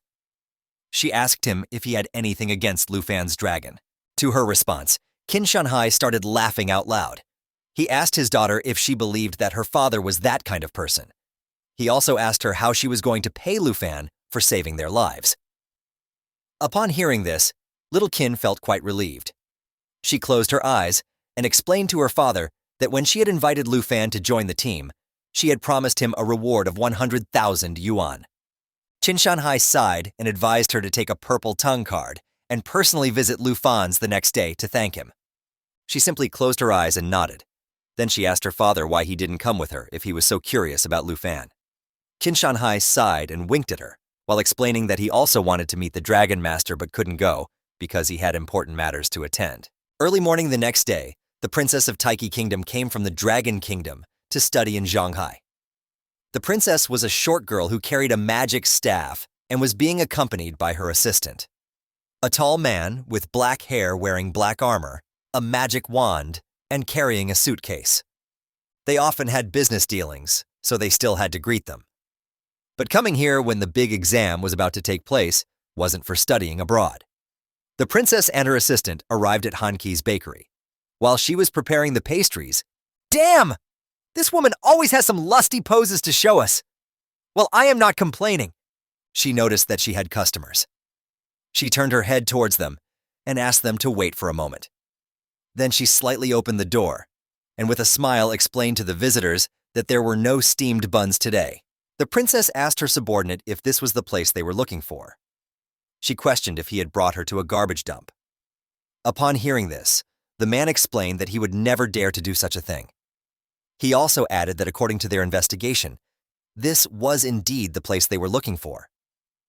While the aunt was asking them about who they were, the man forcefully pushed the door open, causing the edge of the door to hit Hanki, and she screamed due to the pain. Both the little princess and man entered the store, and the princess turned her head towards her and explained that she was here to find someone. She asked if she knew a dragon tamer named Lu Fan. Upon hearing the commotion, Lu Fan came down the stairs. He looked towards the door and asked his aunt if someone was looking for him. Then he notices her aunt in pain and holding her arm. Upon seeing this, Lu Fan panicked and asked her if she was okay. While the princess covered her nose and complained to the guy that this place was filled with an unpleasant smell. Quickly, Lu Fan approached Auntie Hanki and while holding her hand, asked if she was okay. He also asked what was happening. She explained that she was fine. While they were talking, the princess caught his attention and asked him if he was Lu Fan. She explained that she herself, the princess, had made a special trip to see him specially. Lu Fan turned towards her and asked who she was and why she was looking for him. The man introduced her and explained to Lu Fan that she was Princess Jinju from the Taizi Kingdom, and he introduced himself as Cui Hongtai, the princess's assistant. With a smile, the princess explained that she had come here to give him a breakthrough opportunity. Lu Fan was confused by this statement. She continued saying that being a dragon tamer must be a tough job. Then she reached out her hand towards Cui Hongtai. Upon seeing this, he nodded and opened the suitcase. Upon seeing what the suitcase contained, Lu Fan was surprised and started sweating. It didn't take long for him to realize that it was a dragon egg. Princess Jinju told him that as long as he accepted the request, the dragon egg would be all his. Upon seeing Lu Fan's expression, she pointed at him with her finger, and she explained to him that the conditions were very simple. She wanted him to be her slave and do everything she told him without disobeying. I think this spoiled little brat needs some taming. Cui Hongtai was holding the egg with both hands while showing it to Lu Fan. The bratty princess started explaining that the egg is the reward that she obtained in the armored dragon's lair. She was in a delusion that it was the only dragon egg in the world. Lu Fan's aunt was still confused with the terms of the contract and questioned the harsh terms of making her precious nephew into a slave. Lu Fan opened the status window to check the status of the egg. It was an egg of an armored dragon with a natural tough shell. The tough shell reduced incoming damage by 30%, and the only pathetic attack the armored dragon could do was swinging its giant tail in a fan-shaped area. This land dragon was even lower than a wyvern. While Lu Fan was checking the stats, the princess mistook him as he was scared and could not speak. She even called the pathetic egg a powerful dragon. Lu Fan cut her off and told her the attributes were good, but the only thing this armored dragon has is endurance. He joked if they call it a dragon. With this remark, the princess was shocked and questioned if Lu Fan really knew what he was seeing, and if he didn't understand what a dragon egg means to a dragon tamer. While the bratty princess was lost in thought, the aunt was questioning how could a child be like her and demand someone to be her slave. Lu Fan assured her that she did not need to worry, and he would handle the situation. The princess continued her tantrum, saying that a dragon tamer without a dragon is worthless, and as long as Lu Fan becomes her servant, he can become the strongest person in history. She questioned, is he not excited about thinking of being famous and powerful? While trying to put on a fake smile and being as polite as he can, he said, I refuse. That's our Giga Chad boy. I knew he would never accept that crappy offer. Now the only thing left is to teach this girl some manners. This refusal hit the princess like a truck, and she gets isekai'd into a new world. She questioned Lu Fan to rethink and make sure what he was saying. She was angry that he was refusing to become her servant and refusing to become a dragon tamer who would make history. At this point, Lu Fan was annoyed and told her to leave if this was the only matter she came for. He was not interested in the dragon egg and told her to stop that crappy joke of him being her servant. Hearing this remark, Kui Hong Tai defended the princess by saying that she is personally giving him a chance to rise to prominence. He called Lu Fan an ignorant fool for speaking disrespectfully to the princess. Chance. Respect. Don't be ridiculous. I won't be anyone's servant. Lu Fan replied. Kui Hong Tai, teach him a lesson. The princess yelled angrily while pointing at Lu Fan. He readied his fists and replied in agreement. Hearing this, the ant came in front of Lu Fan while telling Princess and Kui Hong Tai to wait and not be angry. She explained that Lu Fan didn't want this, and they should just drop the matter. In an instant, Kui Hong Tai closed the distance and punched her aside while yelling that the princess had given her order, and she should stand aside. Lu Fan was too shocked in this situation and tried to help her stand up while asking if she was injured and let him help her. She was holding her swollen red cheek and replied that she was fine. Kui Hong Tai was readying his fist for the next attack while saying that even mere commoners dare to defy the noble princess of Taiji. He wanted to teach them a lesson, the hard way. The ant noticed Kui Hong Tai's attack and yelled Lu Fan's name. In an instant, Lu Fan reacted and launched an attack toward Kui Hong Tai. He pointed his big black machete at Kui Hong Tai while warning that he had hurt his family and he would kill him now. Kui Hong Tai was shocked by the attack and his cheek was bleeding. He jumped back while his aunt was holding Lu Fan back while telling him to not be impulsive. The bratty princess had no idea what happened and questioned Kui Hong Tai about what he was doing and that she wanted to teach this guy a lesson. After tasting an attack from Lu Fan's big black machete, Kui Hong Tai thought that there was something wrong with Lu Fan. Lu Fan stepped toward bratty princess and delivered a super ultra special backhand slap right on her cheek. Well, this does not count as child abuse, does it? Well, they are not in America, so who knows? He told her that he did not care which country's princess she was. She should just shut her noisy mouth, take her trash, and leave his home.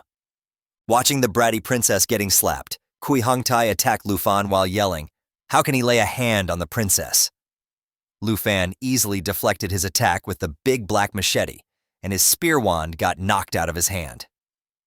Kui Hong Tai then shifted his focus to the princess, who was holding her cheek while sitting on the ground.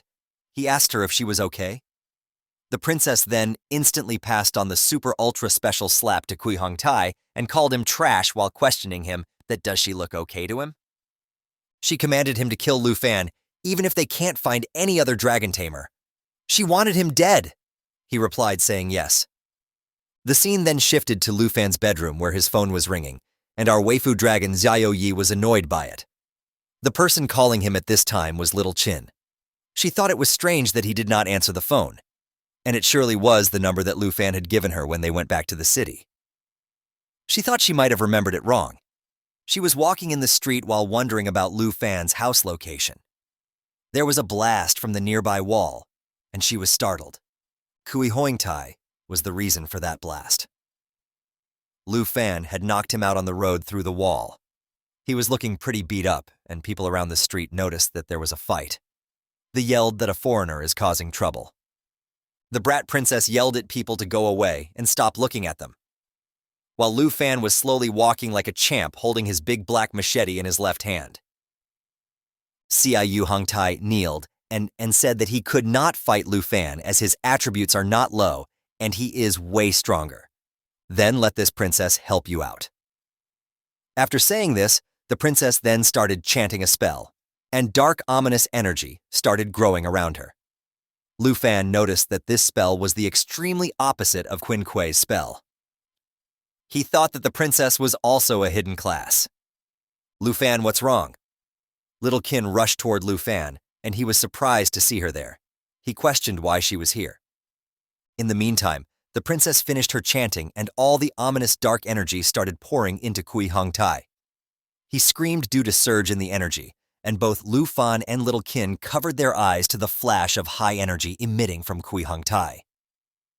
The status window revealed Kui Hongtai's class, which was a combat class, and he was a guardian knight, while the bratty princess Jinju was a combat class advanced spiritual witch. He turned into a monster, Lu Fan wondered.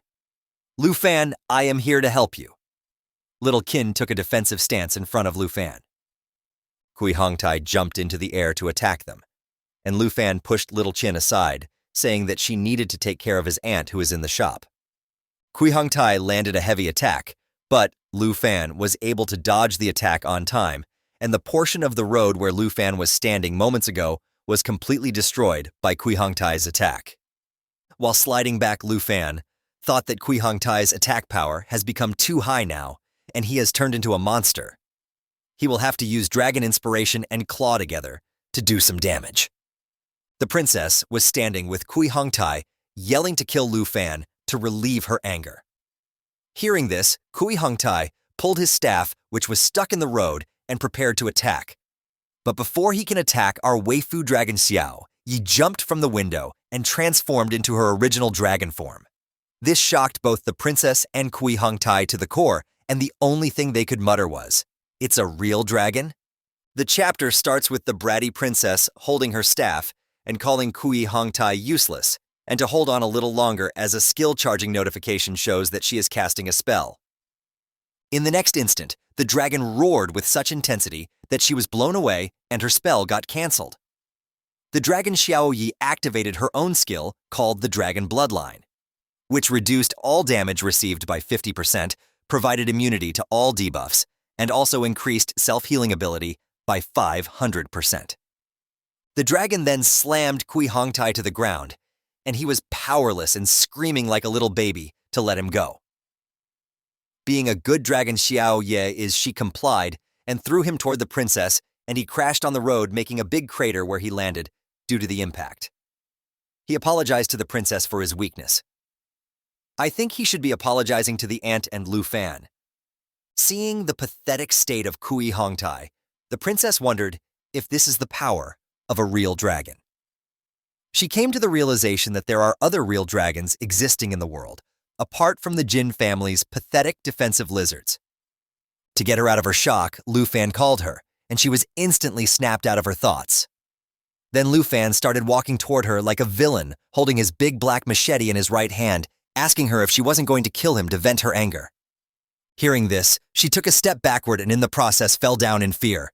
"Don't come here! Stay away from me! You attacked my attendant and seriously injured him and humiliated me and threatening me." The bratty princess screamed in fear with teary eyes. She continued warning Lu Fan, saying that does he knew the consequences his action will bring, and now he has become the enemy of the Taiki kingdom. I think she is just blabbering at this point and trying to play the victim. Just like a typical Karen. To all this nonsense blabbering, our Giga Chad MC just flexed his big black machete and asked her if she was trying to scare him. He reached the bratty princess and with rage-filled eyes told the princess that she sent his men to harm his family. Don't say you are some kind of princess from Taiki Kingdom, and even if she is a god, he will repay it with interest.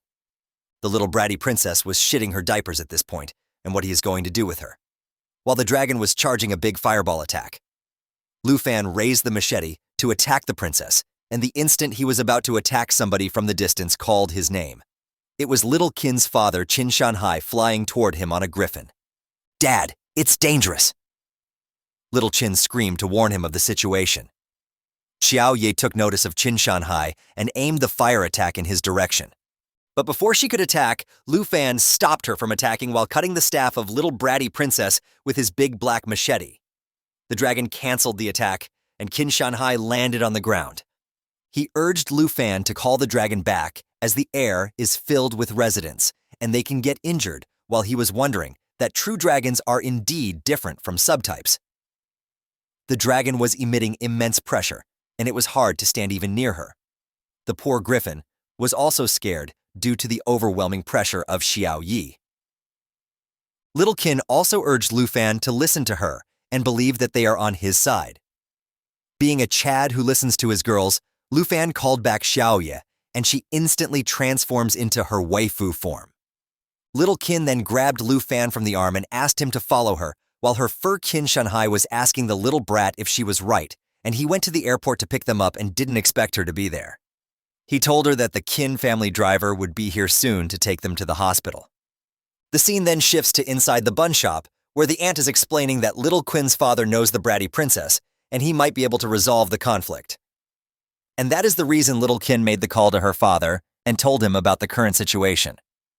To this, Lu Fan responded that he has a feeling that she won't let this go. While they were conversing, Qin Shanhai walked in and explained that he understood the situation, but Lu Fan caused trouble as soon as he met him. He joked that Lu Fan had a knack for it. Lu Fan apologized for the trouble and explained that this time he couldn't be blamed for it as the bratty princess was at fault. The aunt asked Mr. Qin how will today's incident would be handled. He explained that they have sent both the princess and Kui Hong Tai to the hospital. They mentioned that they needed to give an explanation to the Jin family. He further explained that the Jin family not only engages in business bit, also has considerable influence in upper echelons of the kingdom. At this statement, Aunt was concerned that Lu Fan had hit them, and he might face the punishment. Even if she has immense power, so what? I won't compromise my dignity for a dragon Ed, our Giga Chad MC replied. At this statement, Qin Shanhai was super happy and praised Lu Fan for his integrity and told him that he admired him. He further explained that Lu Fan does not have to worry too much about it, and he will ensure his safety. While smoking in style, he told Lu Fan that he can't do it alone, and he has a condition. What condition? Lu Fan asked. Achieve the position of South Province champion in the grand exam, he said while pointing his cigarette at Lu Fan. He further explained that he would do his best to hold back the bratty princess until the exam was finished. Hearing this, little Qin explained that it would not be easy as there are countless top students in the entire South Province. But only if you surpass them and become the champion, I will be able to help you, Qin Shanhai added. Suddenly, our boy Lu Fan had a determined face and told the man that he understood the situation and that he will accept this condition. The scene changes to the hospital, where the bratty princess was running around in anger, talking on the phone while screaming at the person on the other side, saying that Qin Shanhai was obviously favoring Lu Fan because that guy had not been caught yet. But the person from the other side tried to calm down the bratty princess, telling her that they will try to contact the high-level officials of the kingdom immediately and ask them to resolve the situation. But the princess was still not happy, telling the guy to put pressure on the high-ranking officials, saying that it was her order. She angrily stated that she was going to kill Lu Fan. Guess she still hasn't learned her lesson. I bet the whole empire can't beat our Giga Chad MC with the dragon waifu around. But what do you all think? Let me know in the comments section. The scene then shifts, and it is the next day before the grand exam of the 3rd middle school. All the students were gathered and a huge crowd was in the playground, as everyone checked each other's levels and tried to form groups with each other later. And suddenly everyone turned around as they saw Lu Fan back in the school. They even thought that Lu Fan got back home to sell the steamed buns. Some of them even pointed out that even though Lu Fan was a brilliant student and now turned into trash. No school wanted him. He was still participating in the exam. But Lu Fan is now different from the last time. Even when he felt nostalgic for the ideal gossip, he knew that he was too lazy to deal with them on any level. Suddenly, the Grandmaster shouted at all these students to calm down. He announced that the South Province Grand Exam was about to begin. Lu Fan was standing in the middle of all the students and thinking that after self-upgrading to level 15, the treasure maps he received every day were not used. The reason of not using the maps was because all of them were intermediate level. He was thinking of combining all 3 of these into a high-level treasure map, which can help him to prepare for the big exam. While he was in the middle of these thoughts, someone called him and asked if he is also participating in the big exam. When he turned around, it was his teacher, and he replied saying that he has to, and he has been working to increase his strength. The teacher then proceeded to hand him a teleportation stone while praising him for his good work. The teacher continued saying that he believes in his fighting spirit, which might not be worse than that of other professionals. Lu Fan just smiled and started checking the status window of the stone he had in his hand. The stone was of rare quality, and when used in the Trial Secret Realm, it teleports user to 1st floor of the Heavenly Tower. When used in the Heavenly Tower, it teleports user to the Trial Secret Realm platform. After he was done checking the stone, the teacher warned him that the importance of the profession in this world is too great. Although it was only an exam, but a mistake can lead to injury or a death.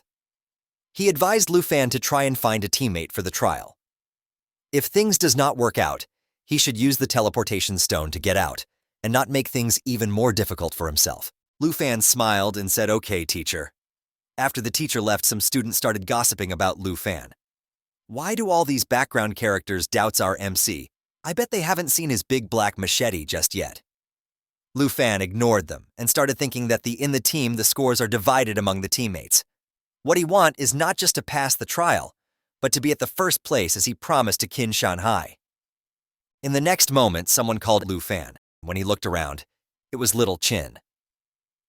She was walking toward Lu Fan with another girl. I guess this new girl is potentially Lu Fan's third waifu. What do you guys think? Let me know down in the comments section. If you guess correctly, I will pin your comment and mention you in the video when she officially becomes a waifu. Lu Fan asked her if the new girl is her teammate. She agreed and introduced her as her best friend. Her name is Jiao Man, and she is level 1 combat professional swordsman. She said hello to Lu Fan, and cutting her off, little Qin asked Lu Fan if he would like to team up with them for the trial. At this statement, Xiaoman was stunned. To little Qin's surprise, Lu Fan apologized and said that he is planning to participate alone in the exam. He further explained that he knows that she wants to help him, but this is the condition he has put up for himself. He waved bye to both the girls and said that he is heading to the exam site. Little Qin was a bit disappointed that she is missing a chance to work with the guy of her dreams, and she wished him luck. She thought that with his level strength, anyone who team up with Lu Fan at this point is going to be just drag him down. After Lu Fan left, Xiaoman questioned little Qin that why she invited the weakest profession to team up with them. To this question, little Qin replied that he is strong. She further explained that Lu Fan will be top scorer in Southern Province, whether she believes it or not. Xiaoman was surprised at this response and asked little Qin that what is she talking about and was she falling in love with the dragon tamer Lu Fan. Little Qin denied, saying that she is just imagining things while her cheeks were all red. Xiaoman teased her further, saying her cheeks are red when she was trying to deny the statement. The scene shift to the Grand Exam Trail Secret Realm. Lu Fan walked through the portal lake a Giga Chat and said, "This is where it all begins." On a big screen, the principal announced that the portals in the sky are divided into 4 levels: normal, hard, fear, and nightmare. When the portal opens, the selected candidates of that level can enter the Heavenly Tower using the teleportation stone which their teacher distributed earlier. The Heavenly Tower at the normal level is all projections and won't cause fatal injuries. The score multiplier of this reel is 0.9x. From hard level onwards, all the monsters are real, and when the student uses the teleportation stone to safely exit, their score will be saved. The hard level's score multiplier is 1.0. It seemed like everyone usually picked this realm. As the higher ones are usually chosen by the hidden professions, they are way too difficult for normal professions, and it is considered suicidal for the weak normal professions. The principal continued his explanation, saying that the monsters at the fear level are more ferocious, and this realm is not recommended for the solo challenges. He advised that not to care about score sharing as life is more important. The score multiplier to this realm was 3.0x. Someone instantly started laughing and screamed, saying his principal to watch him as he is going to set the highest score in the exam. This guy's name was Hongwu. He has his hidden profession of Qigong Master and is level 14. Looking at him, Xiaoman mentioned that he is the #1 expert at #1 middle school, and he ranks in top 5 in the province. Little Qin explained that Qigong Master is a versatile profession, whether attacking or defending. She mentioned that he is going to challenge the hard realm solo. After hearing Hongwu's declaration, other students said that they were doomed and can only aim for low rankings. Other student added that they are definitely no match for him and should have chosen a lower difficulty. The scene changes to the principal's office, where a bunch of screens were showing all the students. The principal of #1 middle school started laughing while stating that Hongwu is the most formidable student at their school. He added that it was a sure win for him, and he will become the top scorer. He mentioned that little Kin is also good, and in his opinion, she should be in the top 3 rankers. Lu Fan's principal thought that it was a pity. If Lu Fan had awakened to another hidden profession, he would have taken the first place. While he was lost in the thoughts, Mr. Win Shanhai said that for the first place, he has a quite promising candidate in the mind, and he is optimistic about him. The principal asked him, who is he referring to? He said, Lu Fan the Dragon Tamer from O3 School. At this statement, Lu Fan's principal was stunned, and the principal of number 1 school pointed that all the students have gone, but Lu Fan hasn't entered the Heavenly Tower yet. He questioned if he is giving up on the exam. While laughing, he asked Mr. Quinn to don't joke and questioned what can he expect from a dragon tamer. He pointed to the scoreboard saying that Hong Wu is already on the 4th floor, and if he is ranked first at the scoreboard. Lu Fan's principal realized something, and with a shocked expression explained that he is not giving up. He is waiting for the last difficulty level portal to appear. He is choosing Nightmare Trial. The Nightmare Trial is one way. This student is too overconfident. The principal of number 1 school shouted. The Nightmare Trial appeared in the sky, and the score multiplier was 9.9 for this realm. Lu Fan prepared to enter the trial realm, while the principal of number 1 school shouted that he will die in this and urged Principal Bai to stop him from entering. While Lu Fan entered the trial with a smile, the principal was concerned and mentioned that no one who has challenged the Nightmare Trial has come back intact. The last person who challenged the Nightmare Trial was 8 years ago, and he was eaten by the ferocious beasts, which was a miserable death according to the principal. The principal of number 1 school questioned that wasn't he educated properly about the rules of Grand Exam? He mentioned that this dragon tamer is doomed for sure. He continued saying that Mr. Quinn's judgment also needs improvement as Lu Fan can't be compared to Hong Wu at all. To this, Quinn Shanhai winked while saying that they should just focus on the performance of talented of Qigong Master. He mentioned further that it's still too early to draw conclusions, and why don't just observe for a little longer without making deductions. Principal Bai asked Quinn Shanhai why he trusts Lu Fan so much. While they were discussing, Lu Fan entered the 1st floor of Nightmare Trial. In the next moment, a paw stepped toward Lu Fan out of the dense fog. There were a couple more red eyes behind him, and he was surrounded by the monsters in an instant. Lu Fan quickly pulled out his big black machete and took a defensive stance. He thought that according to his knowledge, there should be at least 10 monsters around. From the fog, a couple of black-maned wolves stepped out. Their level was 10. Their bite attack caused continuous bleeding damage to the target, and the other skill Night Howl increases all the attributes of friendly targets and reset all skill cooldowns. The wolf roared at Lu Fan and jumped toward him. While maintaining a cool demeanor, Lu Fan responded with Dragon Fang Strike. He sliced all the wolves to a crisp in just one attack, and the notification announced that the Nightmare Trial Sky Tower, 1st floor completed, and he instantly gained 990 score. The principal of 1st Middle School was shocked and said, "One hit kill? What's the deal with this Lu Fan? He's ridiculously strong." Other principal added that his attributes are clearly above the level of his peers. Principal Bai was also shocked and questioned that could it be that he has found the legendary dragon. With 990 points, Lu Fan instantly jumped to the 2nd position on the scoreboard. At the same time that the director of number 1 middle school and the others were watching Lu Fan from the surveillance room, someone in a detective suit walked in. This person had one hand in their pocket and a briefcase in the other. They were wearing a cap and glasses. It was hard for the directors of number 1 middle school and Director Bai to believe that Lu Fan had only used one blow to defeat the Black Mane Wolves. Suddenly, the man opened the room door, which caught everyone's attention. In response to hearing his voice, Shanhai turned his head back and became alert when he saw him. Upon entering the room, the man said his name was Kang Xing. He was a special representative from Longdu. He came here to investigate someone and then take them back to Longdu. He took off his cap and looked at Shanhai. He then asked where the Dragon Master, Lu Fan, was. A window with statistics showed up. Kang Xing was level 57 and in the combat specialization.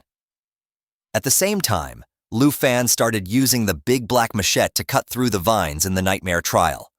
He opened the system map with the other hand while holding the machete in the other. He felt good when he realized he had found what he was looking for. He saw a system window informing him that he had reached the right spot on the treasure map. After that, another window on the screen told him that a high-level treasure map had been made. Lu Fan couldn't help but feel excited as he looked at the system map. The high-level treasure map he had made before going into the trial realm was on the first floor of the Celestial Tower. As Lu Fan started to cut through the thorny plants blocking his way, he came across a book. He reached out and took it. An alert window showed up on his screen telling him that he had successfully acquired a skill book named Accelerated Growth. This book shined.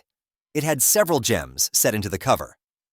The statistics window said that this book was called Accelerate Growth and was very good. The skill book taught the user a passive skill that sped up growth after it was used. This skill made pets gain 100% more experience. Lu Fan opened the book right away, which made it give off a strong energy that started to surround his body. He gained the ability to grow faster as a result. He thought this skill would work well for small animals that come out at night while he was reading the book. As strong energy surrounded him, he clenched his fist tightly. When he left the morning village, he felt like Xiao Ye was leveling up too slowly. Now that she had this passive skill, she would level up a lot faster. At the same time, in the room where Director Bai, Shanhai, and Qiang Shang were present and watching Lu Fan through a screen, Kang Xing told Director Bai that because Lu Fan was a student at their school, Bai should immediately interrupt his trial and ask him to return here. Director Bai gave him a serious look and told him that it would be best to wait until the students were done with their exams, even if there was something important to do. He was willing to take responsibility for Lu Fan's actions because he was in charge of the Third Institute. Kang Xing replied that Director Bai could take responsibility instead of Lu Fan, but he couldn't get punished for him. Because Director Bai didn't understand what he meant, he asked what punishment he was talking about. Shanhai then walked up to Qiang Shang, grabbed his arm, and asked him to step back a bit considering their old friendship. He asked him to pay attention. There was a man from No. 1 Middle School who reached out and asked what the Dragon Master had done. Kang Xing turned his body backwards and with a little force made Shanhai release his arm, leaving him somewhat confused. With an angry look, he asked Shanhai not to distract him while he was performing his task and also requested that he not try to approach him. After saying this, he gave Shanhai a mad look and told Shanhai that if he got involved in this, the Jin family and the top Dragon Clan members would not be happy, even though he didn't know why Shanhai was defending the dragon Tamer. Shanhai did nothing but look at Kang Xing with a serious face and keep quiet. After saying this, he turned around, pushed Shanhai with his hand, and asked him if he got it. After that, he told Director Bai to bring Lu Fan. He was busy when Shanhai called him an old friend. He turned his head back when he heard that. Shanhai took out a cigarette, lit it, and put it in his mouth. He then brought the lighter close to his mouth to light the cigarette. His conversation with Kang Xing showed that the close ties between important Longdu officials and the Jin family affected both the Dragon Kingdom and the Taiki Kingdom, making things more complicated. He told everyone that the high-level officials and the Jin family would no longer be important once Lu Fan's secret came out. He lit the cigarette and looked at Kang Xing seriously. He told him that no one could take Lu Fan away today. Kang Xing got very angry when he heard this. When he looked at Shanhai, told him to stop talking trash because he didn't think Lu Fan was hiding something. He said, Shanhai is going too far as he is defying orders from an envoy. As Kang Xing was about to turn around, Shanhai grabbed his arm and said, even if he thinks he is going too far, he will accept it. The tension rose between them, and the system window informed that Qin Shanhai was a level 57 knight, and Kang Xing was level 57 swordsman. I will report your actions to higher-ups of Longdu, Kang Xing replied, with an angry tone. Principal Bai then calmed them down, saying that they must not disrupt the major exam. Qin Shanhai then asked Kang Xing that isn't he curious about the secret of Lu Fan, which can make the higher-ups of Longdu and Jin family shocked. Kang Xing then realized that Lu Fan was currently in the nightmare level. This revelation shocked him. The scene changes to Lu Fan, who is standing in front of a gate while thinking that he wanted to see how far he can go by just relying on himself. And now that he has this passive skill, it's better to summon Xiao Yi early to gain more experience. The status window then showed all his stats, which included the new growth acceleration skill. This skill increased the experience gained by the pet 100%. Kang Xing then questioned that how Lu Fan dared to challenge the nightmare difficulty, and what is special about him. The principal of first school then replied saying, "Didn't you see him taking out multiple opponents in a single move earlier?" In the next instant, Lu Fan shouted, "Come out Xiao Yi," and summoned the dragon. And it appeared with the loud roar. Both the principal and Kang Xing were surprised at this sudden appearance of the dragon. Kang Xing was out of the words. The only thing he muttered was, This is a dragon." The dragon then raised its claw and attacked the door. Watching the dragon's attack, Qin Shanhai was sweating. He thought that although he has seen it once, seeing it again is still shocking. In the next instant, the dragon destroyed the door completely, and the entire area was filled with rubble.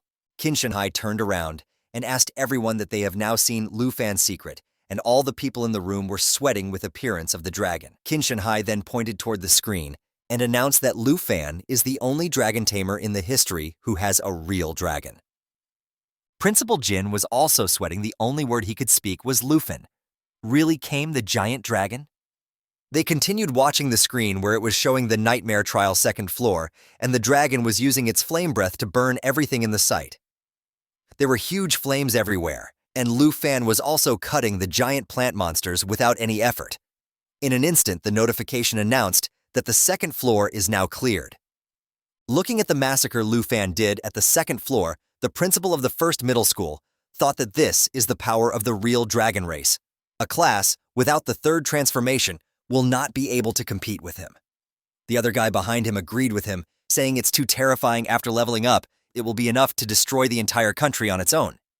They were both in the shock, witnessing the dragon's tremendous power. With the completion of second floor, Lu Fan took the first place on the leaderboard with 50,000 points. The second place was Hong Wu with 27,550, and the third place were Little Qin and Tao Xiaoman with 12,570 points each. Lu Fan kept climbing the tower and conquering all the floor easily with the help of Dragon. Now the scene showed him at the 13th floor of the Nightmare Trial, where Dragon was relentlessly killing all the monsters, and Lu Fan was also launching big slashing attacks with his big black machete. He was killing all the beasts without mercy, and the notification informed that the 13th floor was now cleared, witnessing the situation. The principal Jin then wondered not only the dragon, but Lu Fan has also gained strength miraculously. He guessed what that his various attributes must all exceed 100 at this point, and even without summoning the giant dragon, he can still easily rank first in the Zhenghai city. Qin Shanhai asked Kang Xing that after witnessing how powerful a real dragon is, does he still really wants to bring Lu Fan in front of the higher-ups? Kang Xing replied saying that today he really witnessed the power of a dragon, and he understood now that why can Shanghai dare to offend the Jin family. After hearing this, King Shanghai said that he will send a video of a segment of Lufin's major exam to the teacher, and from now on, there is no need for a special envoy to bother Lu Fan and the Jin family. He recommended Kang Xing to go back. Kang Xing asked, "By teacher, you mean?" "Town North Marquis Tujing," Qin Shanhai replied. By this time, Lu Fan has already reached the 20th floor of Nightmare Trial. He was standing in the dark corridor, and there was a purple light at the end of the corridor. The purple light came toward him, and it was a magic spell casted by a dark sacrifice, which was level 15. The status window informed that it has various abilities, including Black Curse, which decreased all target attributes by 50% and increased all friendly target attributes by 25%. The other ability it had was Merge into Darkness, which pulls it and all the allies into the shadows and became immune to all the attacks for 15 seconds. The last ability it had was Dark Control, which helped it to command the Dark Knights behind it. This ability gave full control of Dark Knights to Dark Sacrifice. Looking at all the enemies, Lu Fan thought that with all the accelerated growth effect, Xiao Yi should be close to leveling up. He ordered Xiao Ye to use Lava Blaze and our Waifu dragon. Xiao Ye started charging the Lava Blaze attack in the next moment. The dragon released a massive fire burst, and the status window informed that the attack continuously spew flames forward, dealing damage while healing the dragon. The entire floor then got covered with the flames, and all the knights and menacing enemies were burned to crisp. The notification then informed that the 20th floor was now cleared. Several other notifications popped, which informed that the Black Dragon level has now increased to 11, and Lu Fan's level now increased to 16 with the completion of 13th floor. Lu Fan's scores reached 90,000, while the other players were way behind him. Lu Fan then smiled and told Waifu Xiao Yi to let together conquer the Heavenly Tower. The scene changes to a loud explosion on the 50th floor of the Fear Trial. It was Hong Wu's doing. A new notification appears, announcing that the 50th floor has been cleared. He thought that it was a misfortune that this year's grand examination was truly perverse. He wondered that these monsters should be at least on the 70th floor of the trial. He believed that regardless of the toughness of the challenge, he will be the first place and Qin Kui will be her only close competition, but she is in a team and her points will be halved. He affirmed that the title of the top scholar in the Southern Province examination is destined to be him. He started laughing while asking his principal to keep watching his performance. He continued saying that the principal should now contact the heads of top 10 academies to prepare for his admission. Wow. This guy is truly delusional and self-centered. The principals in the room were not even looking at him and continued watching Lu Fan. The principal Jin said that the Tower of Letters' 50th floor is a considerable hurdle. In the past, all the Southern Province scholars stumbled at this hurdle. The principal of the first middle school adds in saying that this level is watershed even if Lu Fan passes this level. His pace will be much slower for the next levels as the difficulty will rise from this level. The scene changes to Lu Fan standing at the 50th level of the Nightmare Trial. The area is filled with heavy snow. Lu Fan is checking the status window of Xiao Yi. The status window shows that she has learned a new skill. This new skill is called Shape Transformation. It will allow her to change into 4 different forms. The forms she can change are Young Dragon form. This form increases all the attributes and the consumption is reduced by 50%. The second form is called Dragon Maiden form. This form is changed due to the blood pact with Lu Fan. Damn. I like this phone, she should always stay in this one. I think this is the main Waifu form she always takes. The third one is Destruction Dragon Open form.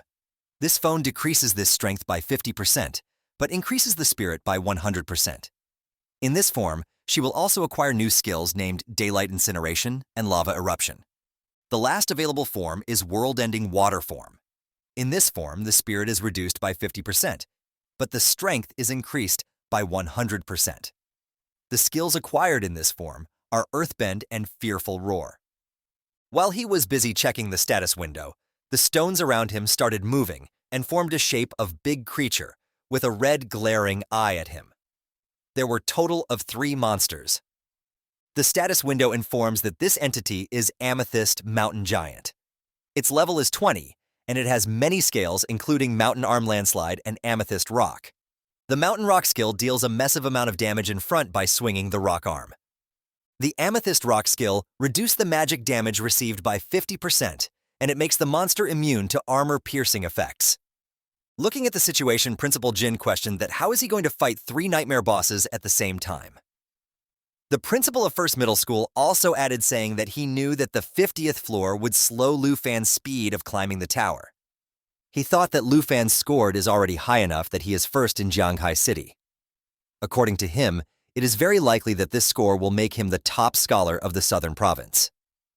He invades saying that Lu Fan is such a promising student, and why is he not from the First Middle School? The scene changes to the 50th floor, where the monsters were about to attack our boy, Lu Fan. The status window showed that the monsters are using Mountain's arm attack. The attack was about to reach Lu Fan, while he was thinking that reaching halfway up the Tower of Ladder, the difficulty has increased from previous floors. Since the difficulty is increased, he should also raise his power. In the meantime, Xiao Ye blocked the incoming attack with her left hand, and Lu Fan was standing in the middle of the attack without even breaking a sweat. He ordered Xiao Yi to try the World Ender form. She instantly roared in agreement, and in the next moment, the dragon's body was surrounded by the red flames. Looking at the transformation principal, Jin said that Lufin is preparing for something while the dragon was starting to emerge in her new form. Xiao Yi's new form was indeed a cool one. Her entire body was off pitch black color with menacing red eyes. The system then informed about the successful transformation. The dragon's strength was increased from 456 to 2912, and her spirit decreased from 1424 to 712. She also gained 2 new scales, Earth Shatterer and World Ending. All the people in the monitoring room were amazed by the dragon's transformation. Principal Jin questioned what? This dragon can also switch combat forms? Qin Shanhai was also surprised with this new development and said that such a transformation sends shiver down his spine. The scene changes to our boy Lufan. The monster was about to attack from behind, but he instantly saw the attack coming and dodged dead without any effort. By jumping into air. He used Dragon Inspiration skill, which inspired him and the dragon, resulting in increasing all attributes and attack power by 10%. He ordered Xiao Yi to launch Mighty Jaw Assault on one of the monsters. With this attack, the dragon instantly shattered one of the monster's head. Watching this scene, the principal of First Middle School was shocked and said that a level 20 boss was shattered just like that. Looking at the situation, Principal Jin assumed that to shatter the defense of the Amethyst Mountain Giant, the POW that attack launched by the dragon must have to exceed 2,000 points. While the first monster was getting shattered, the second monster tried to grab Lu Fan, but he easily maneuvered his body to avoid the grasp of the monster. Then, he used Dragon Claw to launch an attack on the monster, which resulted in a big explosion. Qin Shanhai then questioned old Qian that now looking at Lu Fan's strength, don't he feel fortunate that he stopped him from taking Lu Fan away? Old Qian was out of words and couldn't say anything in response to this question. He was focusing on the ongoing battle. Lu Fan was effortlessly dodging all the attacks of the monster, and then the dragon launched World-Ending Roar, which added vulnerability effect to the monster. Lu Fan then announced that he will deliver the final blow, but to his surprise, the dragon had already launched Earth Shatter skill, which caused a message damage to the entire area and opened a large black pit, and the monster fell into it. The system then announced that the black dragon leveled up to level 12 and Lu Fan leveled up to level 6. Lu Fan was extremely happy with this outcome and thought that choosing the nightmare level was indeed the correct choice. He continued thinking that the difficulty is easy for him as long as it rises with each level, because he will also grow stronger after clearing every level. Then the notification announced that the 50th floor was conquered successfully, and he started walking toward the portal to go to next floor, and the dragon was following right behind him. After witnessing the battle, Qin Shanhai said that it seems that so-called 50th floor watershed poses no difficulty for Lu Fan. The principal of First Middle School added saying the dragon's strength exceeded his understanding. Principal Jin then questioned Special Envoy Qian about his extensive experience in the Dragon City to discern the terrifying numerical value of the dragon's strength attribute after changing the form. To this question, he answered saying that he has seen many big shots in Dragon City take action, and if he compared the power to those guys, the strength attribute of this dragon after changing form must be at least 2,500 points. At this statement, the principal of First Middle School was surprised and shouted 2,500 points. Aren't our levels and attributes not worth mentioning? Principal Jin then thought that as he previously anticipated, the attributes of the dragon will only be more, not less. The principal of First Middle School then said that since they have passed the 50th floor, the X+1 mode will gradually become apparent. X+1 Qin Shanhai questioned. Yes, the X+1 mode was established by the scholar who first designed the trial tower. Principal Jin started explaining. He continued saying that after the examinees boss the 50th floor, every floor with a large number of ordinary monsters will encounter one boss floor. This makes the trial more like a real secret realm. The examines will constantly be in mortal danger. However, in the nightmare level tower of the ladder, whether it's X or 1, all have been replaced with the nightmare level bosses.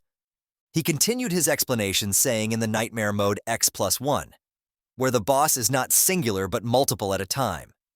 the attributes of each boss will also increase exponentially. At this explanation, Qin Shanhai replied, saying that indeed it sounded formidable, but they should keep paying attention to Lu Fan. He said that for Lu Fan, there is no need to ponder over the intricacies of X+1 while the scene showed Lu Fan fighting fiercely and defeating another boss with his big black machete. The dragon was chewing another boss's head, and the notification window informed that the level 70 has been cleared. With this, the dragon leveled up to 13th, and Lu Fan's level rises to 18th.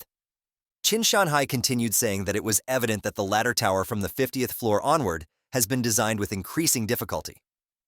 However, with the World Ender Dragon Xiao Yi by his side, there was no need for strategies to pass this grand test. Lu Fan started walking while wiping his mouth and asked Xiao Yi to follow his lead, and she agreed with the role while splitting the dead monster's head in half. Witnessing this spectacle principle, Jin said that in just a matter of minutes, Lu Fan has already reached the 78th floor. The principal of the first middle school agreed, saying that to be honest, this year's letter tower was the most challenging it has ever been. He said he had his doubts about whether anyone could break through the 80s with such a design, but now it seems he was thinking too simply, and the scene showed the rampage of world-ending dragon, which was spitting fire from its mouth, and the monster bosses were running for their life. Then the notification announced that the 76th floor was cleared. The next floor's boss was a giant worm, which was about to attack Lu Fan. He used dragon blood armor transformation and killed the boss instantly with the single attack while the dragon was holding its head with her right hand.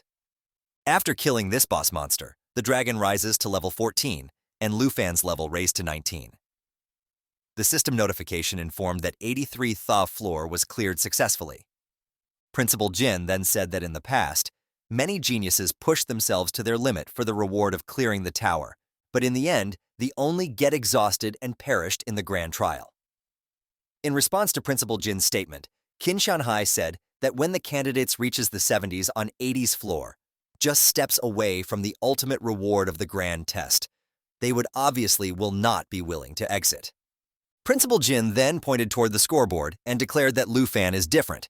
He might be the only candidate in the last decade or so capable of clearing all 100 floors.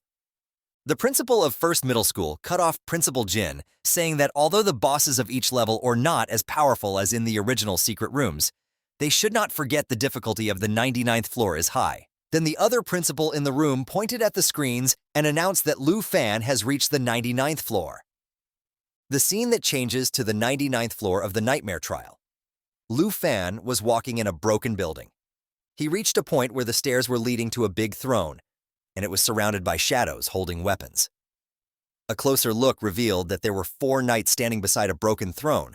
All of these knights were headless and were ready to attack anyone coming their way. When Lu Fan got a little closer, the candles in the room were lit all at once. There were also blue flames on the heads of all the knights, which indicated that they are aware of his presence and were ready to deal with him. The notification window then informed that the soldiers were called World Enders.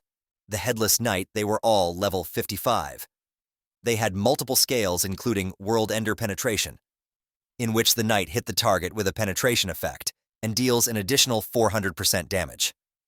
The second skill was World Ender Counterattack. This killed was triggered when any knight takes any damage and the long sword knight counterattack is triggered automatically. The third skill they had were World Ender Thunder. The twin sword knight was imbued with lightning, which increased attack speed and added extra lightning damage to the attack. The fourth skill, World Ender Beheading, in which the Great Axe Knight locks onto a target and instantly kills it when the target's health drops below 57%. The last skill they had was Night Oath. With the scale, all 4 knights shared their health and defense, which also resulted in boosted health and defense by 400%. Looking at the knights, Lu Fan thought that from the Shattered Kingdom, the Headless Knights, the secret room is quite famous. All the secret rooms were designed from real history, like the formation of the Morning Village. The Shattered Kingdom came to be hundreds of years ago when the Undead Legion invaded and the king was slain by them. While Lu Fan was thinking this, the knight with the axe already charged at him with World Ender Beheading attack. To counter all these attacks, Lu Fan thought that the most reliable method to clear this trial is to focus fire on one knight and control all the others. Without control skills at his disposal, he can only attack all 4 of them at once to clear the trial. He instantly jumped high in the air above all the knights and prepared to attack. The knights instantly launched a counterattack with the world and penetration, but Lu Fan deflected all the penetration attacks with his big black machete. Then, getting an opportunity, he attacked one of the knight with the slash, but to his surprise, a blue flame healed the knight.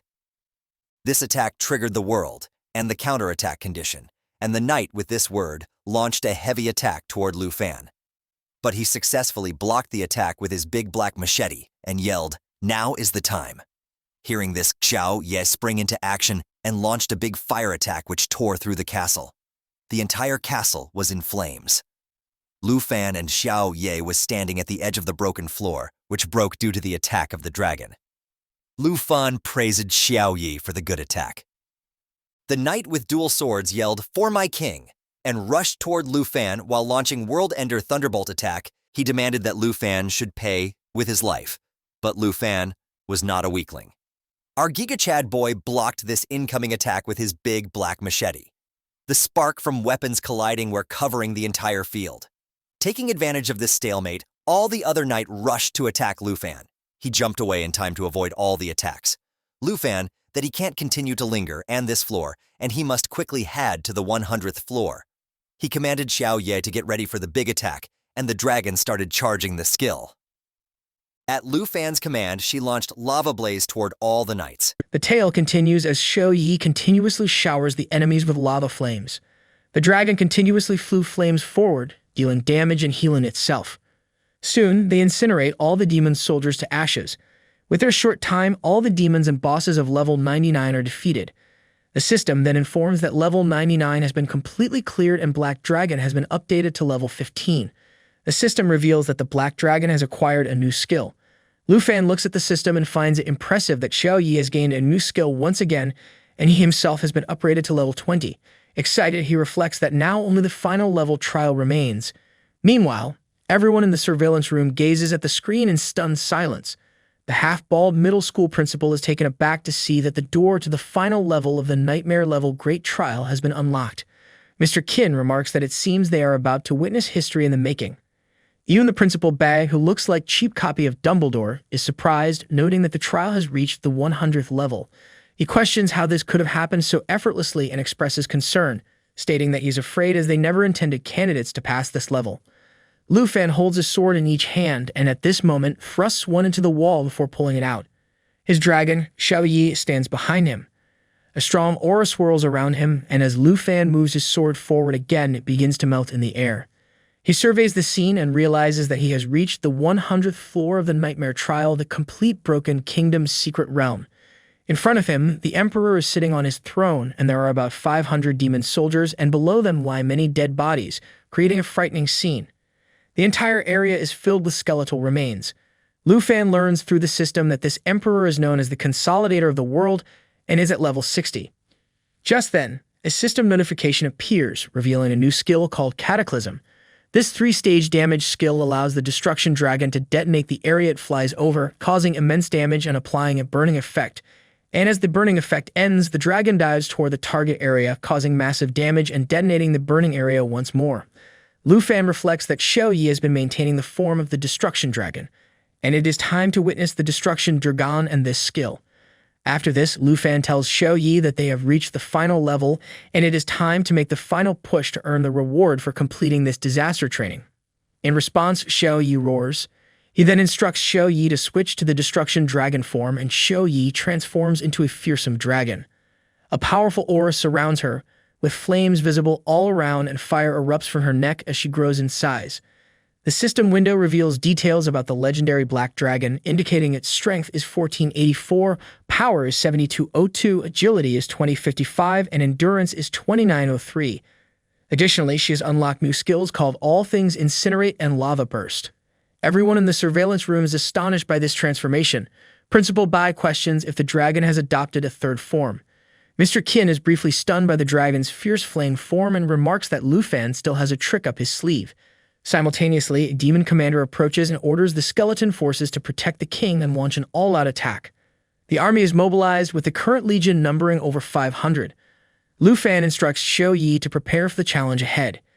He then charges forward, declaring that it's the entire undead legion from the Shattered Kingdom. Approaching the skeletons, Lu Fan seizes one by the neck. He then commands the dragon that the time has come, urging it to swiftly unleash the cataclysm to eliminate them all. Simultaneously, the destruction dragon roars loudly and takes flight. While airborne, it engulfs the dead soldiers in flames. The system reports that the number of casualties has reached 558. After burning the soldiers for a while, the count is updated to 381. Moments later, the system reports the number of dead soldiers has decreased to 267, then to 173. The dragon's relentless flames rapidly reduce the size of the dead army. Finally, the destruction dragon detonates in an unblasted area, causing a large number of enemies to be burned. Flames rise high as the dragon's fiery wrath spreads.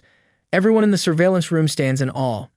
The Baldi principal marvels at how a student could possess such formidable skills, recognizing the immense danger and power of this terrifying ability.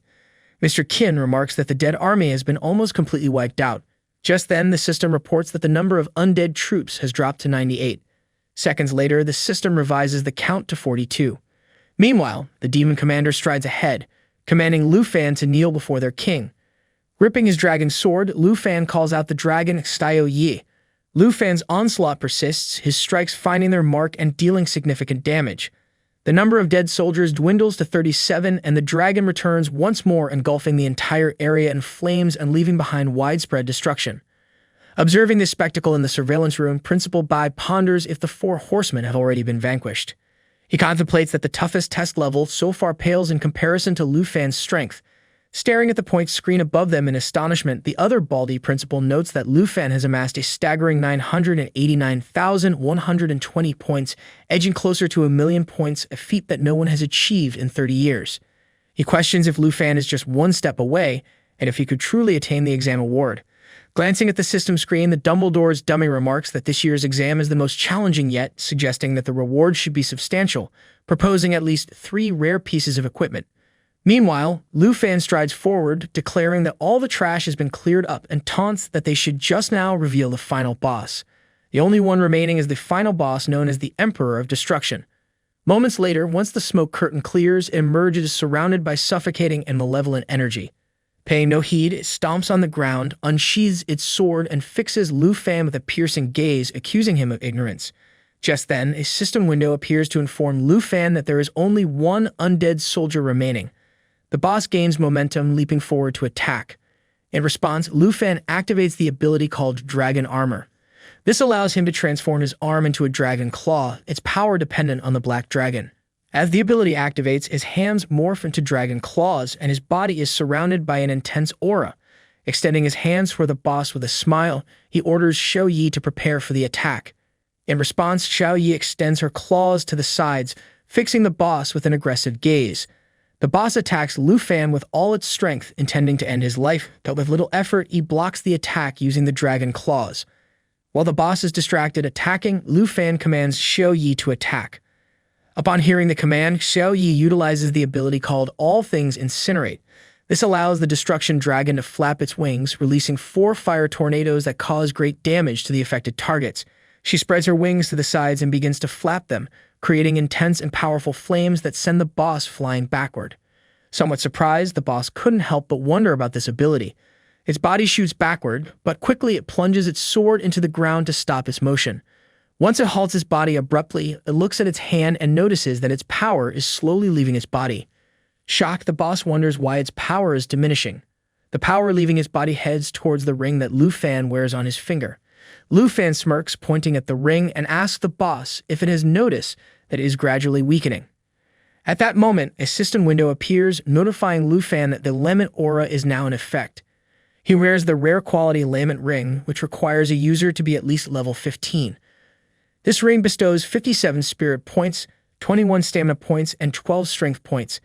As the Lament Ring slowly saps the boss's life force, it reaches out towards Lu Fan, calling him a scoundrel for resorting to such underhanded tactics. Lu Fan responds with a steely gaze and directs Xiao Yi to activate the second stage of her ability. Xiao Yi spreads her wings wide, gazes skyward, and unleashes a roar. Then she employs the ability known as All Things Incinerate, second stage. This enables her to flap her wings vigorously, generating several fire tornadoes that culminate in a violent explosion. The tornadoes surge towards the boss, detonating near it and hurling its body backwards towards the throne.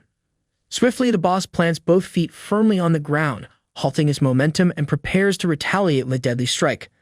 However, Lu Fan seizes the moment and in an instant, he unsheaths his dagger, grips it firmly with both hands, gathers momentum, emerges from the flames towards the boss, and launches a surprise attack. The boss tries his best to react and fend off the assault. It proves futile. Lu Fan forcefully plunges the dagger into the boss's chest, causing its body to crash against the throne. His attack is so potent that the dagger pierces through the stone throne within seconds. The boss succumbs to its wounds, and a system window appears to inform Lu Fan that the current number of undead soldiers is 0. As a reward, Xiao Yi reaches level 17, and Lu Fan reaches level 22. Approaching the throne, Lu Fan places one leg on the arm of the throne and one hand on the shoulder of the boss's corpse. With his other hand, he forcefully pulls the dagger from his chest. He gazes at the corpse, affirming to Xiao Yi that everything is over. Meanwhile, in the surveillance room, everyone is left speechless as they witness Lu Fan's victory. Principal Bai, with a surprised expression, reveals to the others that in the past 30 years, no one has managed to score 1 million points. The baldy principal remains silent, visibly shocked by the events. Mr. Qin crosses his arms and remarks to Principal Bai that their school's reputation is about to skyrocket. Meanwhile, Lu Fan turns his back on the boss's corpse and begins to move away from the area. He rests the dagger on his shoulder, slips his hand into his pants pocket, and turns his head towards Xiao Yi. He explains that they have already passed the trial, so now they can return home. He also asks her if she misses his aunt's food. Xiao Yi starts flying and follows Lu Fan. She approaches him, closes her eyes, and roars with a pleasant smile, affirming that she does. Just then, a system window appears, informing him that floor 100 has been successfully cleared. Then another system window appears, congratulating Lu Fan for successfully completing the night-level trial in the southern province. A chest materializes in front of Lu Fan. He simply puts his hands in his pants pockets and silently observes as the chest opens to reveal several objects. The first item is a blue book named The Wrath of the Ice Dragon King, a rare quality item categorized as a skill book. Only Dragon Masters and Linguistic Wizards can utilize this item, with the requirement being level 20. Upon using it, one can learn a magical skill called The Wrath of the Ice Dragon King, which freezes the area around the target, causing damage and adding slowing and freezing effects. The duration, damage amount, and range of the effect can vary depending on the user's proficiency. Lu Fan had initially assumed he would only possess control skills after reaching level 30 in the second transformation. However, he now realizes that he can coordinate with Xiao Yi's output skills. The second item is a ring named the Spirit Wind Ring, also of rare quality. The requirement to use it is level 20. This ring grants the user 77 agility points, 35 stamina, and 32 spirit points. It features an ability called the Language of the Spirit Wind, bestowing the bearer with the blessing of the Spirit Wind and increasing the agility attribute by 35%. While it's unfortunate that Xiao Yi couldn't receive the bonus effect, the ring remains incredibly useful for Lu Fan. The third and final item is a red cloak called Flames and Frost Cloak. This legendary quality item requires level 20 to use and grants 112 stamina points, 79 spirit points, 56 strength points, and 54 agility points. It possesses an ability called Frost and Fire Enhancement, which reduces damage received from ice and fire elements by 3%, decreases negative effects caused by ice and fire enemies by 50%, and increases damage inflicted on ice and fire enemies by 30%. This ability can be used by both Lu Fan and Xiao Yi. Lu Fan drapes the cloak over his shoulder, slips the ring onto his finger, and takes the book in one hand. With the other hand, he retrieves the stone to return to school. He glances at the book and, with a smile, thinks it's time to head back. Deciding to give Xiao Yi a rest, he temporarily dismisses her. Using the stone, Lu Fan creates a portal and heads to the surveillance room where all the teachers are gathered. Reaching there, Lu Fan asks Principal Bai if he can go home and wait for the results. Upon seeing Lu Fan, everyone is surprised. Principal Bai approaches him, looking at him with a proud gaze, and praises him for being impressive, mentioning that he is the pride of the school, and his photo will always hang on the school's wall of fame as a celebrity. The baldy principal approaches Lu Fan and then turns to Principal Bai, explaining that the wall of fame is filled with photos of heroes who fought against monster invasions and died in battle. He questions if by doing this, Principal Bai is not cursing Lu Fan. Irritated, Principal Bai turns towards the baldy principal and tells him to go away, adding that if anyone is cursed, it is him. He asserts that he doesn't care about these concerns since Lu Fan has broken the record in the grand exam and his future is immeasurable. The Baldy principal laughs it off, stating that no matter what, this grand exam has made Lu Fan famous. Meanwhile, Mr. Qin approaches Lu Fan and with a serious look explains that even though he had mentally prepared himself to see the grand exam, he still couldn't help but be surprised at Lu Fan's strength. Lu Fan, setting his emotions aside, looks seriously at Mr. Qin and reminds him that he had fulfilled the conditions. He asks if now the princess of Taiki Kingdom will not throw a tantrum again. Closing his eyes and smiling, he assures Mr. Qin not to worry because he will fulfill his part of the promise, adding that the teacher should have received it by now. Upon hearing this, Lu Fan becomes somewhat confused and asks which teacher he is referring to. Mr. Qin places his hand on Lu Fan's chest, telling him not to worry about it and to focus on which educational institution to choose. Meanwhile, the special envoy from Longdu, Cheng Song, silently grabs his cap and stands up. The four others approach Lu Fan and explain that the top 10 academic institutions will be competing to attract him. They also mention that wealthy merchants from the southern province will seize this opportunity to get close to him and establish relationships. They advise him to be cautious of their intentions. While they are busy talking, Zong puts on his cap, turns his back to them, and starts walking away. The Baldy principal, eager to see the dragon, asks Lu Fan to call her immediately so they can all see her with their own eyes. Principal Bai interjects, warning him not to do it because if Shou-Yi appears, she might destroy the school. According to the ranking table, Lu Fan is in first place with an astonishing 1,200,199 points. Principal Bai can't help but praise Lu Fan, acknowledging the incredible nature of the score. He adds that no one has been able to break this record in the last 50 years. At the same time, in the Dragon Realm of the far north, within an unexplored level 60 territory, there is a base amidst the snow. Inside the base, a man with gray hair watches recordings of Lu Fan and Shou-Yi fighting in the trial. After viewing all the recordings, the man grabs a bottle of wine, drinks from it, and then tightly holds the bottle before placing it on the table. He closes his eyes, sighs, and smiles, finding the experience very refreshing. This man is the Northern Frontier Marcus Tujing. Tujing sits in his office, a laptop beside him displaying the recordings of Shou-Yi. While he is distracted, someone knocks on the door. He invites them in, and a man wearing a jacket and holding some reports enters the office. The man apologizes for the interruption and informs Tujing that he has brought some reports. Tujing picks up the bottle of wine again and with a serious look asks if any evidence has been found. The man places the files on the table, explaining that everything is in the files and confirming that Tujing's student Qin Shanhei's deductions were correct. Tujing pulls his chair closer to the table and silently examines the files. These files contain information about Princess Taiki and her subordinates. The man explains to Tujing that through communication with Special Envoy Cheng Zong and Qin Shanhai, they deduced that Lord Ruan Chenfeng, a high-ranking official at Dragon City, is colluding with the Jin family from Taiki realm. According to the investigation, both Princess Jin Zhu's studies abroad and the recruitment of dragon tamers were approved by Lord Ruan. Upon hearing this, Tujing places the wine bottle on the table and tightens his fist, causing the bottle to crack. He thinks that Ruan Chenfeng is a treacherous bastard. His subordinate, who has white hair, adds that the Jin family and Lord Ruan Chenfeng maintain a superficial relationship between the two countries. However, in private, Lord Ruan has granted many privileges to the Jin family, and they have rewarded him handsomely in return. Learning this, Tujing clenches his teeth and realizes why Ruan had sent an envoy to arrest the dragon tamer master. Furious, he shatters the wine bottle into pieces and starts to stand up, thinking that Ruan Chenfeng is an opportunist aiding the little princess of Taiki in doing whatever she wants in the dragon realm. Seeing Tujing's growing anger, his subordinate steps back looking surprised. Tujing stands, extends his hand to the side, and with a serious look, orders his subordinate to transmit the directive that Ruan Chenfeng is to be stripped of all his charges and powers. From now on, there will be no place for him in the high ranks of Dragon City. He instructs his subordinate to execute this order immediately. Furious, he adds that if Ruan has any objections, he can come and talk to him, and as for the Jin family, if they try to contact Ruan Chenfeng again, he instructs his subordinate to send the Griffin squad to greet them. Upon hearing this order, the subordinate responds with an understanding nod. Tujing turns his back on him, points at the door, closes his eyes, and asks him to wait as there is still one more thing to address. He instructs his subordinate to keep a close eye on which school this dragon tamer chooses and to notify the school director immediately in order to provide resources for Lu Fan. A subordinate acknowledges the command.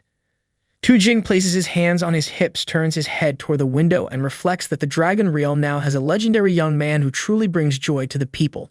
To him, Lu Fan is someone very interesting, and he plans to find and meet this legendary young dragon Tamer after finishing his tasks in the Northern Realm. However, as the giant red moon hangs in the sky, he ponders the uncertainty of when he will actually be able to complete his mission and finally meet Lu Fan. At the same time in the city, the princess sits on her bed in a luxurious hotel when she receives a call. The caller informs her that Ruan Chengfeng has been dismissed by the Marquis of the North. Hearing this, she panics. The person on the other end asks her to calm down, assuring her that there is still good news. Sitting on the bed with one hand resting on it and holding her phone with the other, she inquires what the good news might be, expressing concern that without Ruan, they wouldn't be able to catch the Dragon Master. The caller explains that she no longer needs to waste her valuable time on Lu Fan. With the big exam results publication nearing, they have discovered that besides Lu Fan from Jianghai City, there is another dragon tamer in Kingzhou City. Upon hearing this, the princess's expression changes drastically from fury to surprise. She can't help but smile wickedly, thinking that this is indeed good news. This time, she hopes the other party will be someone with foresight. Lu Fan says goodbye to everyone in the surveillance room and leaves. At the same time, a portal opens and Hongwu steps out. The system announces that Hongwu has passed the South Province exam with 89,250 points, reaching the 72nd floor of the horror level. Feeling a surge of happiness, Hongwu thinks to himself that he will definitely become the champion of level 72, and that 10 universities will compete to accept him. He also anticipates a generous award and feels it might be time for him to reach for the stars. In his mind, Hongwu envisions the impending encounter with the principal. As he nears the half-bald figure, he imagines himself initiating the conversation, inquiring about the commotion. Imaginary praise follows as the principal acknowledges Hongwu's exceptional score, affirming that no one else deserves the champion title more than him. Excitement courses through Hongwu's thoughts. He perceives that they all are gathered here for him, and this is his moment to shine. While in reality, as Hongwu approaches the baldy principal and greets him, the principal turns around and questions if Hongwu has completed his training. Hongwu responds affirmatively, disclosing his score of 89,250, uncertain if it suffices for the champion title. The half-bald principal approaches Hongwu and places a comforting hand on his shoulder, assuring him that he performed exceptionally well and can easily secure admission to any of the top 10 universities. Hongwu, surprised by this encouragement, looks at the baldy principal with curiosity. The principal elaborates that the grades are important, but he should know his limits.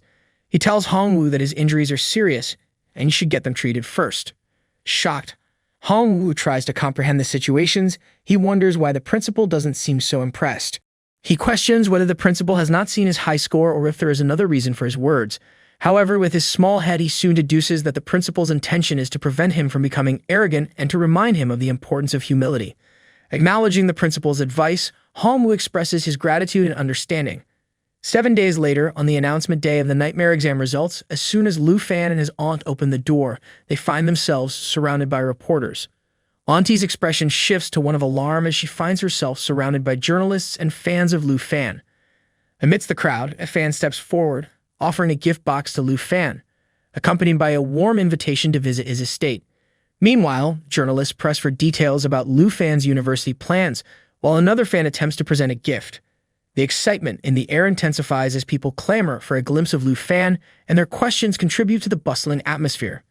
Mr. Qin's timely arrival adds to the commotion as he announces the imminent release of the university entrance exam results, heralding Lu Fan as the top student in the South Province.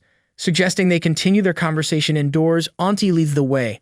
Mr. Qin presents 6 boxes, each containing a prize of 50 million yuan for the Southern Province's best student. Urging Lu Fan to accept the generous gift, Mr. Qin emphasizes the honor it represents. Meanwhile, Lu Fan checks his mobile and receives notification of the Southern Province College entrance examination results. Lu Fan clinches the top spot, though his total score remains confidential. Chen Tianji follows closely behind, securing second place with a total of 215,628 points. Mr. Qin reveals that besides the prize money, Principal Bai has also sent a reward, and Lu Fan marvels at the generosity. With anticipation, Mr. Qin unveils the gifts. The first is a skill book requiring level 20, containing the magical skill Roar of the Blue Dragon King. This skill unleashes a potent lightning bolt forward from the king's roar, inflicting high damage and a paralyzing effect. Subsequent attacks add 20% of the power factor, decreasing by 1 layer with each strike, with a 20% chance to paralyze the enemy target.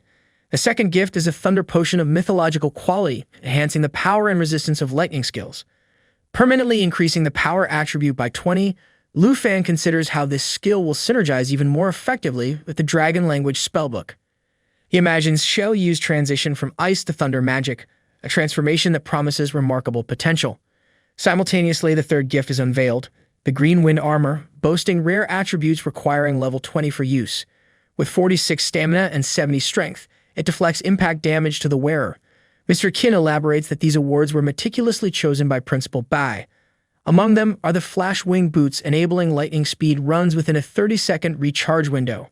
Requiring level 20 with 54 stamina and 6 strength, the boot's Lightning Feather Leap skill propels the wearer at lightning speed within a 50-meter radius, with a 30-second cooldown. Inwardly, Lu Fan reflects on the remarkable displacement and damage reduction capabilities of these high-grade items. He muses that new students fresh from their final exams could hardly find gear rivaling their potency, almost on par with Xiao Yi's abilities of unhatching from her egg.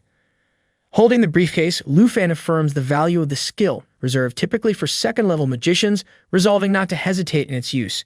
The system confirms the acquisition of the Dragon King's war skill, Lightning Flash Wing Boots, Green Wind Armor, and Thunder Potion X1.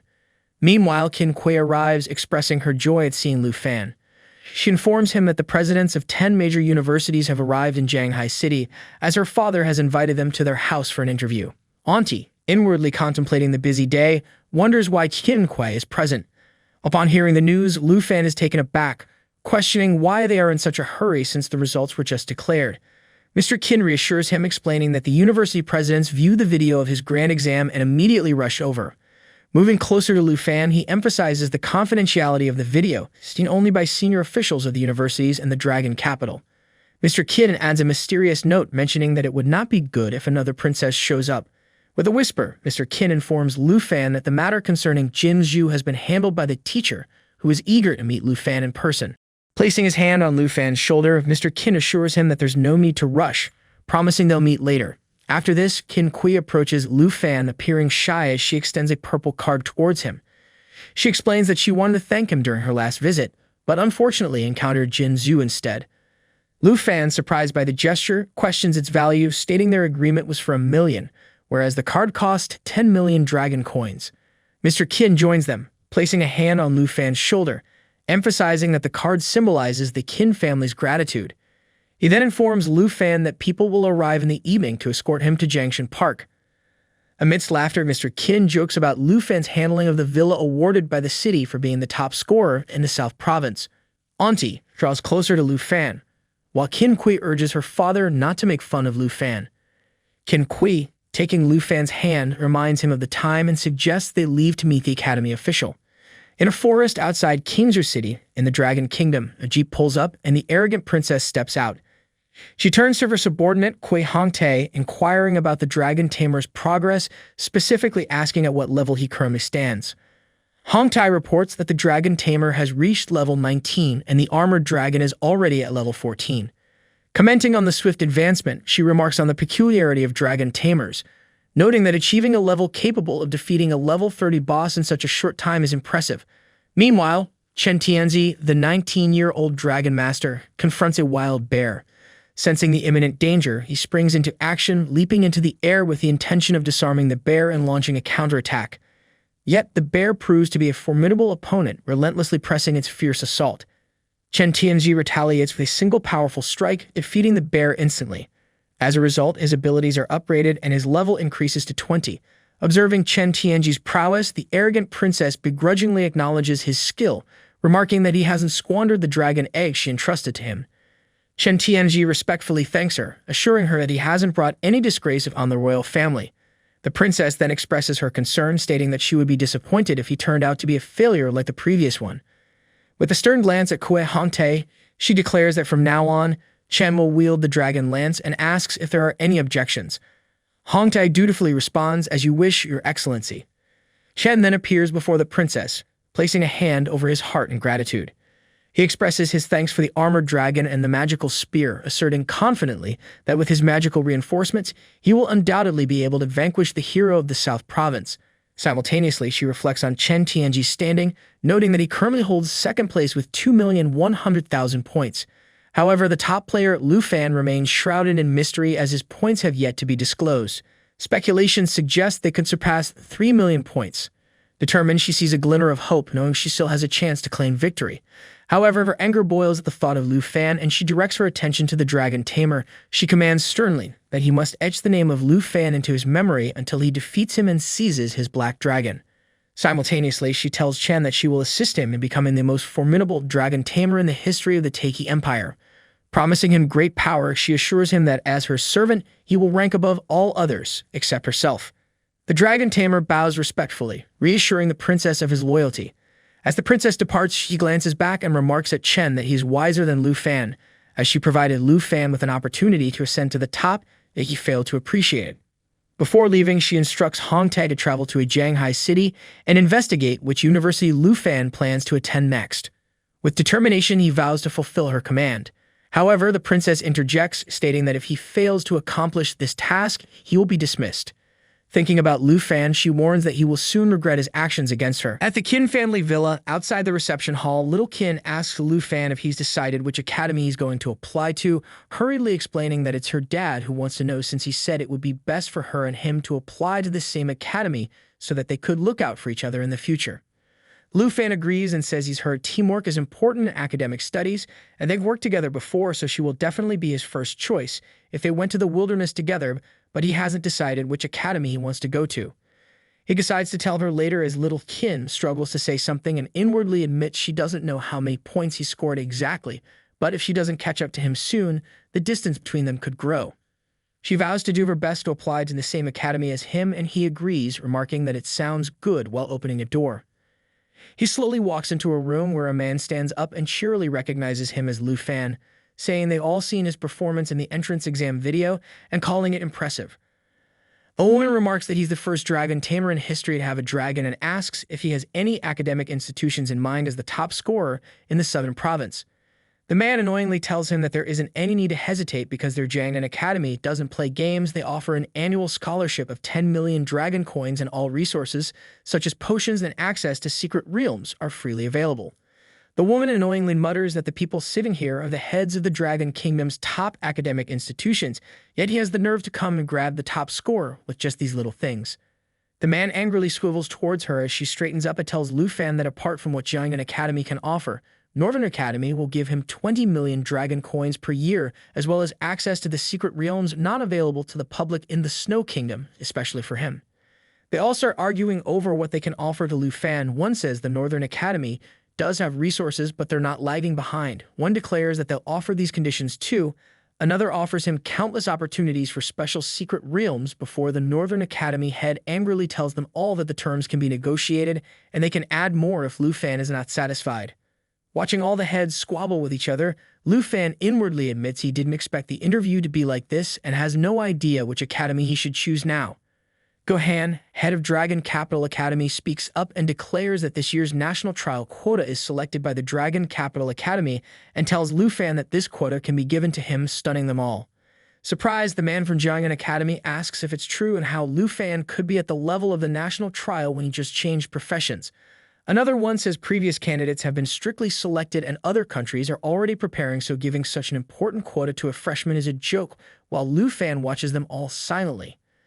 Lu Fan wonders what the national trial means, so the heads of academies explain that it is a super-secret realm constructed jointly by 23 countries around the world. Every 3 years, each of the countries sends a participant under the age of 25 to represent their country in the secret realm of the national trial. For the stability of the realm, the participants must be newcomers and national-level experts are not allowed to participate, as this is a trial that attracts worldwide attention and the rewards are extremely rare treasures. Surprised, the head of Northern Academy turns to face Lu Fan and exclaims that he has to commit to the next trial then, and this one is starting in half a year. The head of Jiangnan Academy looks worried and questions if it isn't a bit too much for Dragon Capital Academy to recruit like this, but she confidently explains that those who pass the national trial will qualify to become national-level experts. From being the top in the southern province to being the top in the Dragon Kingdom, Dragon Capital Academy can offer Lu Fan that. In the middle of all this commotion, a screen suddenly appears in front of Lu Fan which states that the treasure map has been sent today. Surprised, he inwardly admits the second divine treasure map came after a long time. He remembers how the last map led him to the Black Dragon Egg, wondering what this one will give him, and decides that he has to go to Dragon Capital Academy since the safe zone is present in the academy. Guhan asks him what he thinks since this is the greatest sincerity Dragon Capital Academy can offer, and she doesn't know what else will satisfy him if this doesn't, so he positively says he's decided and announces that he will be attending Dragon Capital Academy. He wonders if she could help him apply for it, which she's surprised by. She inquires about what the issue is and agrees to help as long as it's not too difficult. 4 days later, as Lu Fan pulls the shutters down, On-Han Ki sighs and says she never thought she would leave this place one day, admitting that she's really reluctant now that she's lived here for so many years.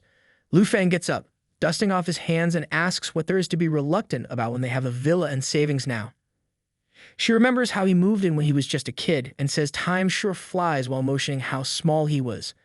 Little Qin and Tao Xiaoman arrive in their car, announcing that they're here to pick her and Lu Fan up as Little Qin happily waves at them. Xiaoman says they're all going to be students at Dragon Capital Academy now, and Little Qin's family has chartered a plane, so they should go register together. As On-Han Ki happily waves to greet them, Lu Fan sees that Xiaoman has applied as well, so she brashly explains that she got the same score as Little Qin, so she decided to apply after seeing her go to Dragon Capital Academy for him. Little Qin hurriedly tries to cut her off while furiously blushing.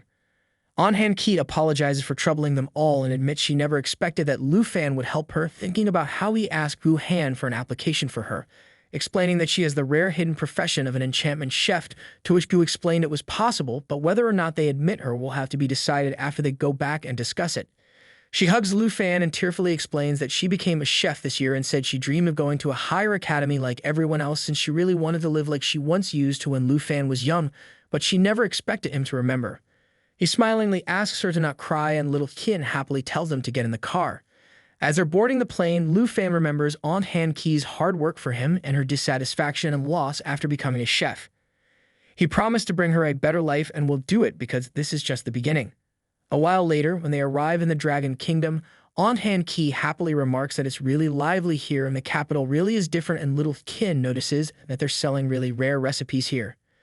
Lu Fan notices the Dragon Capital Academy ahead of them.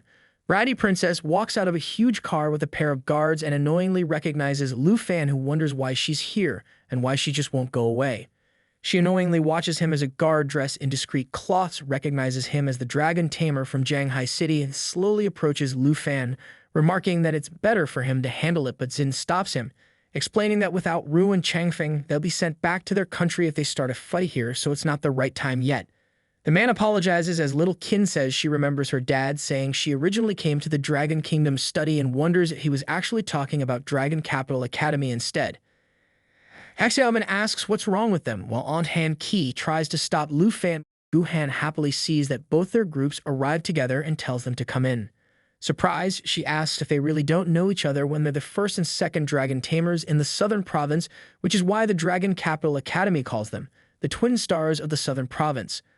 Lu Fan is shocked to hear that Chen Tianzi II in the Southern Province is also a Dragon Tamer before Chen tells Lu Fan that he's heard his name for a long time. Lu Fan tells Gu that they know Xin and Chen Mao and asks if they can rest now since they've had a long journey to the Dragon Capital, says they should leave quickly, and he turns around to go.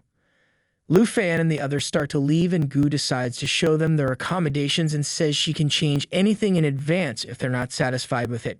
She informs them that she'll explain the freshman orientation tomorrow, so Bratty Princess says she'll walk herself.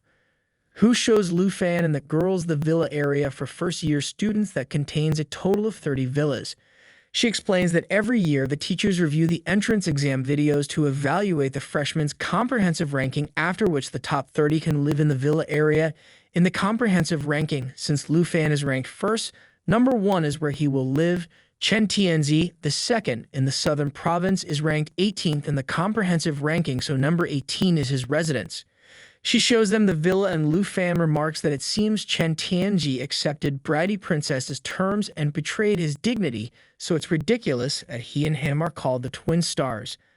Little Qin nervously says she and Xiaoman can't make it into the top 30 comprehensive ranking with their scores and asks if they should go to the student dormitory to check in. Who confirms this and says she'll take them into the dormitory area later, although the conditions are indeed better in the villa area.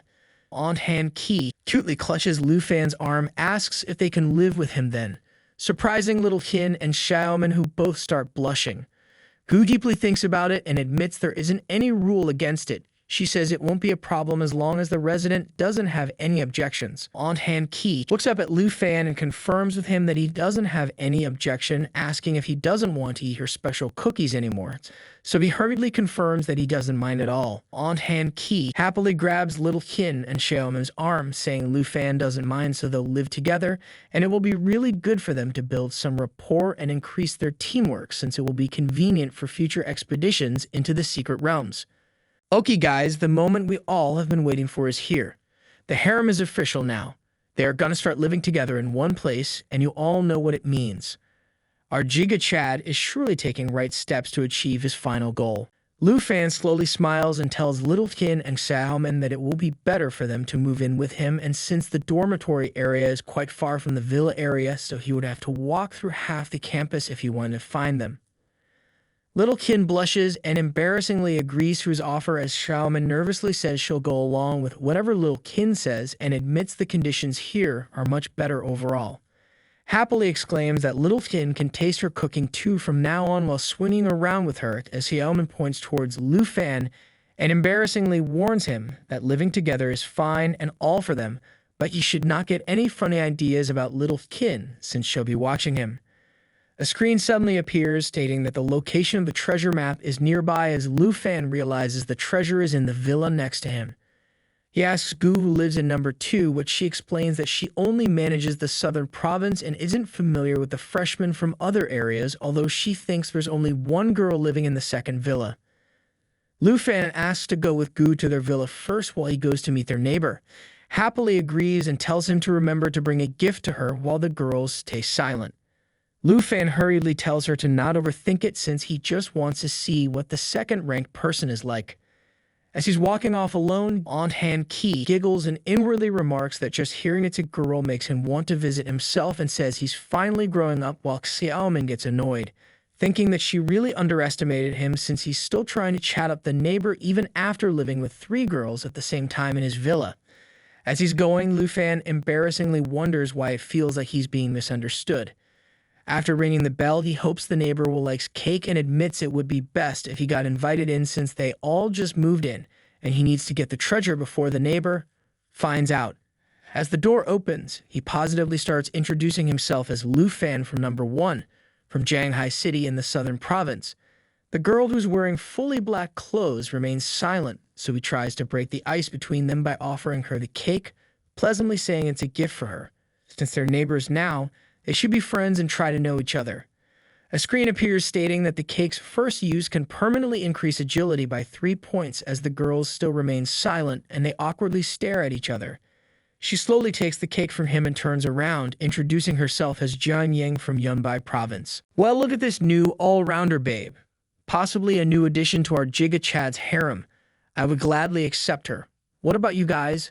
Let me know in the comments section. Surprised after hearing her speak, Lu Fan nervously watches and marvels at her cute voice, but admits it's hard to talk to her, so he lamely asks if he can come and sit for a bit since he's a little bit thirsty and would appreciate a glass of water. He inwardly panics and admits it's a bad excuse, which makes it obvious that his intentions aren't pure. She moves aside to let him in, so he enthusiastically thanks her and slowly enters inside, but suddenly disappears as soon as she turns around to close the door. As he's rushing through the house with the map open in front of him to see where the treasure is, he decides to find it quickly since he can't stay here long. He opens her bedroom, but there's only her dress and underclothes lying on the bed inside, so he doesn't find anything there. Goes to the bathroom next, but to no avail, before finally opening another door and finding the egg in an empty room she must not have entered yet. He happily recognizes it as the second jade egg as a screen appears, stating that he's arrived at the treasure map location. Once he's taken it, he rushes out her door, explaining that he'll be heading back now since he's suddenly not thirsty anymore, as she brings out a glass of water for him.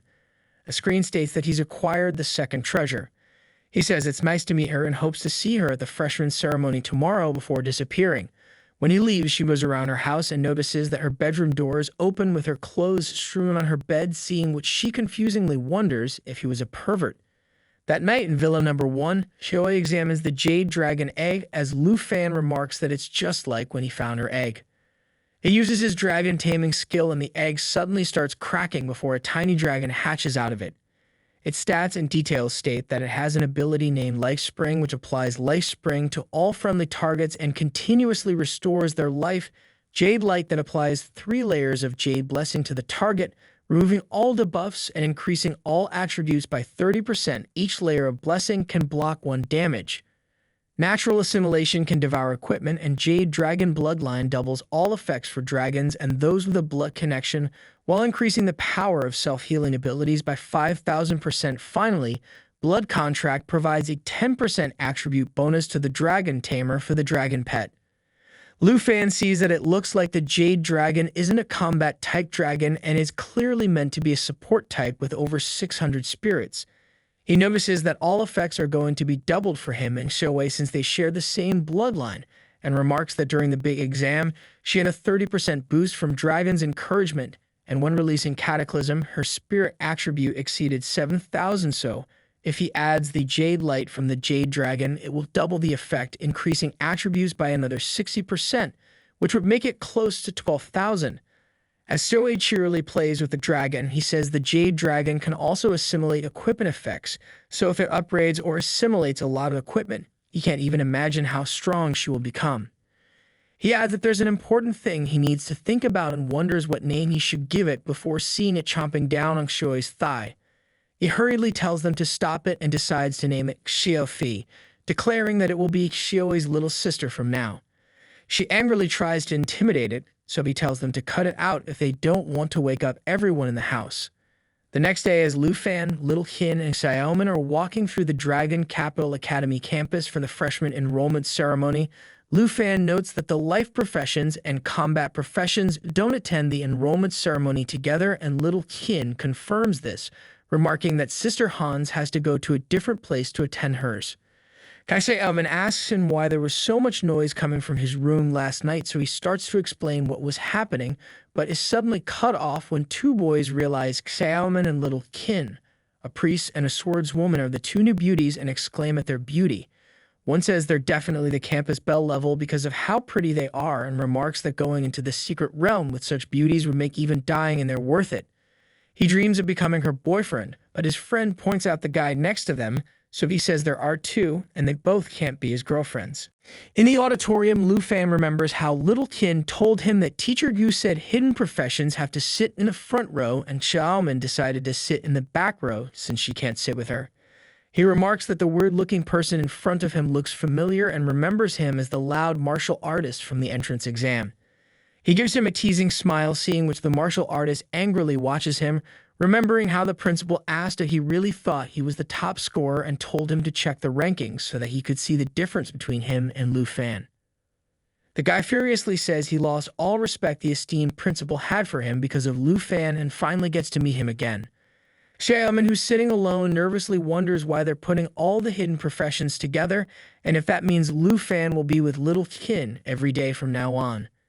Lufan suddenly notices Jian Ying, who's silently sitting in front of them, and awkwardly greets her, so Little Kin confusingly asks if he knows her. He explains that she's their number who lives in the number 2 villa, which surprises Little Kin, who acknowledges that she's beautiful and strong since she ranks 2nd overall. Some students at the back enviously watch him and mutter that coming to Dragon Capital Academy is great since he gets to be surrounded by all the beauties. Someone else asks what that means and what it's got to do with him, even if there are a lot of beauties around him. One decides to be bold and ask for their contact info, but a tall, well-dressed man gets up on the stage and suddenly calls for silence.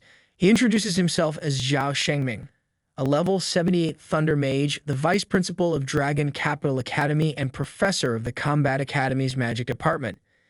He fixes his glass while welcoming all the students on the behalf of Dragon Capital Academy and says their teachers will distribute their ID cards since he doesn't like formalities or empty words, but will inform them of the school rules.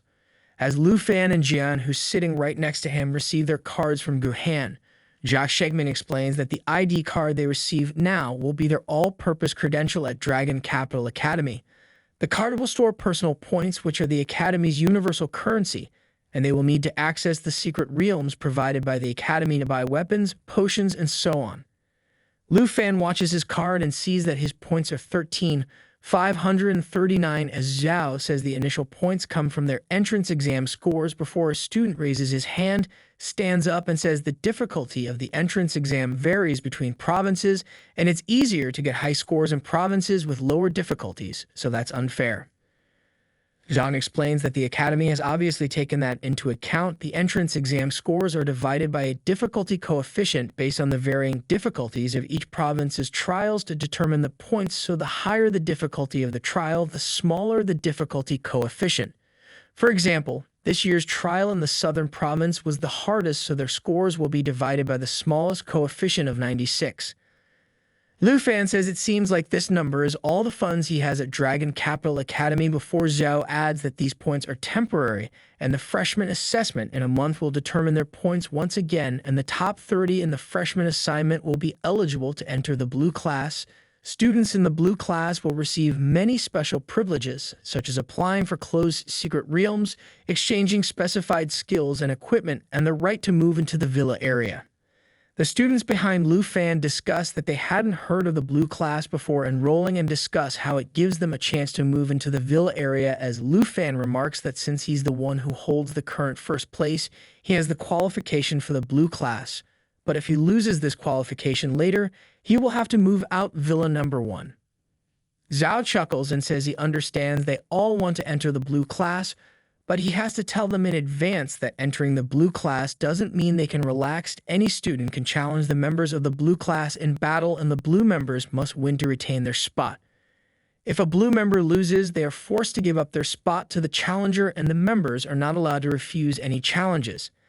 He swiftly pulls up a screen using a remote and explains that there are currently 30 members in the blue class, the top 30 in the entrance exam, with the first place belonging to the top scorer from the southern province, Dragon Tamer Lu Fan. Lu Fan gets up from his seat and shows himself to the students as the other students start gossiping about how he's a simp and must have a dragon to be a dragon tamer, but they try to not let him hear them since they'll be screwed if he really has a dragon.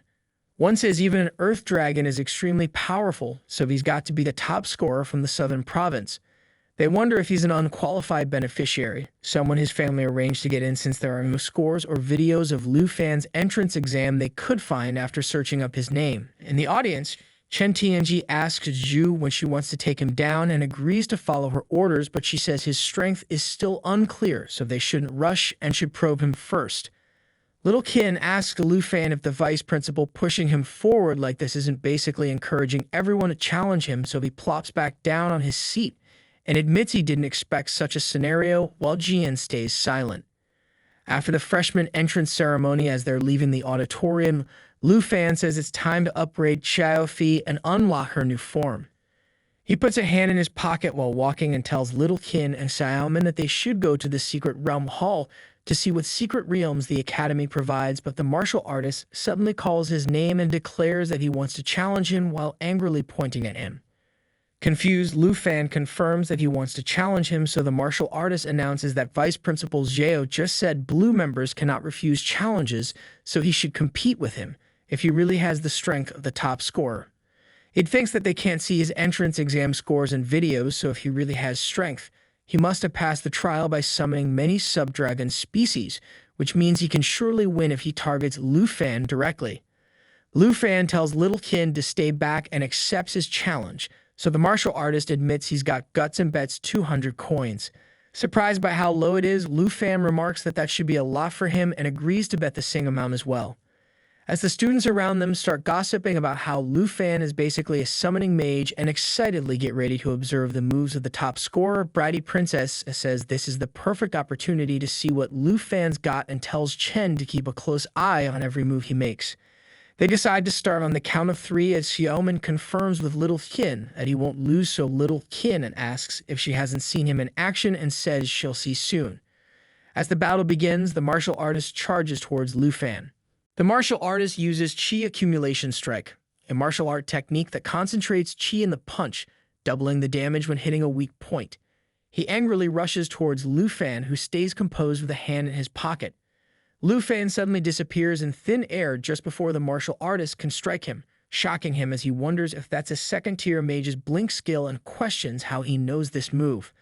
Lu Fan appears a few feet away from him and brashly beckons him forward, saying he'd heard that Chi Masters can attack and defend, engage in close combat, or attack from a distance, and asks if that is his full power as he uses Flash Leap, a skill that allows him to teleport to any location within 50 meters and has a 5-second cooldown period. The man starts relentlessly firing projectiles at him, declaring that he's courting death while using Chi Rising Wave, a palm strike technique that shoots Chi waves each time it hits a target. It increases the damage the target takes from weak point attacks by 5%, and each Chi wave adds +1 Chi. Lu Fan rushes forward and swiftly dodges his attacks, seeing which the man says he's completely powerless and believes he can defeat him, once he shows a weakness as long as he keeps preventing him from summoning his dragon pet. Lu Fan suddenly closes in and gets ready to kick him, shocking the martial artist, who quickly summons a palpable shield in front of him, remarking that without 280 points in strength, it's impossible to break his solid as a rock defense, as a screen appears stating that this skill consumes all Chi to create a solid defense, and each point of Chi increases the defense layer by 5%. Regardless, Lu Fan effortlessly penetrates his shield and lands a solid kick on him as the man, in shock, questions if he lost and wonders how it's possible when he didn't even use a skill. He went flying while spitting blood in shock, questioning if he lost and how that's even possible. The students watch in shock and realize he defeated the Chi Master without even summoning his dragon, as one says he wanted to see it, and someone else wonders if the Chi Master is actually hurt since he's spitting blood. Standing over the martial artist, who's lying on the ground and wearily coughing, Lu Fan offers him a hand and tells him that his skills are lacking since he barely exerted any force and he's already on the ground. Bratty Princess asks Chen if he's been observing Lu Fan and asks how confident he's in beating him, so Chen says if Lu Fan doesn't summon his dragon pet, and just based on his personal abilities, he's 30% confident, but with the princess buffs, he's 70% sure. The princess admits that's actually quite high, as Lu Fan takes the guy's 200 points and remarks that a bet is a bet since he initiated it in the first place. The guy notices Lu Fan's ID and is shocked to see that he has 13,739 points. He realizes that by multiplying it with the difficulty coefficient of 96 in the southern province, it nearly equals to 1.3 million exam points. He thinks about the gigantic amount in shock and remembers that the one in second place, Chen Tianzi, only has 210,000 points. He admits it's laughable that he thought he could beat Lu Fan in the first place. Later in the Dragon Capital Academy, Secret Realm Hall, Little Qin tells Lu Fan that they brought Sister Han, who worryingly runs up to Lu Fan and asks if he's hurt since someone challenged him so quickly, but he reassures her and tells her to not worry while checking his tablet. Xiaoman remarks that he just easily kicked Hong Wu, the martial artist, away, so Little Qin says she told her he was very strong and was much stronger than even Uncle Ji the first time she saw him. Xiaoman says his dragon must be even stronger if he's this strong, and Little Qin agrees dragons naturally exceed their imaginations. Lu Fan shows them a tablet which has a screen showing details of the Poison Spider Forest, which is a level 45 secret realm with fear difficulty and requires a minimum of 5 participants with an opening cost of 45 points, and tells them to take a look at this since they're all here. He explains that he just checked the secret realm dungeons provided by the school, and this one offers the most experience points, which are perfect for leveling up. On Hanqi says that even though he called her to make up the numbers, this is a level 45 secret realm, and it's not child's play, so if something goes wrong, people could die, but Lu Fan tells her to not worry since he's confident that he can lead everyone through safely. Xiaoman points out that even if everything's fine, they still only have 4 people when this dungeon requires at least 5. Lu Fan sighs and wonders who else they can ask to join, so Little Qin points to their neighbor from the number 2 villa, Jian Yang, who's ranked 2nd overall, and this level 45 dungeon shouldn't be a problem for her at all, so they should invite her to join their party. Lu Fan sees that she's sitting alone and browsing through the secret realms and awkwardly approaches her, greeting her with a small wave, but she just looks at him with an expression of disgust. He remarks that her face clearly shows that she misunderstood his intentions, although his actions while looking for the dragon egg were indeed very misleading.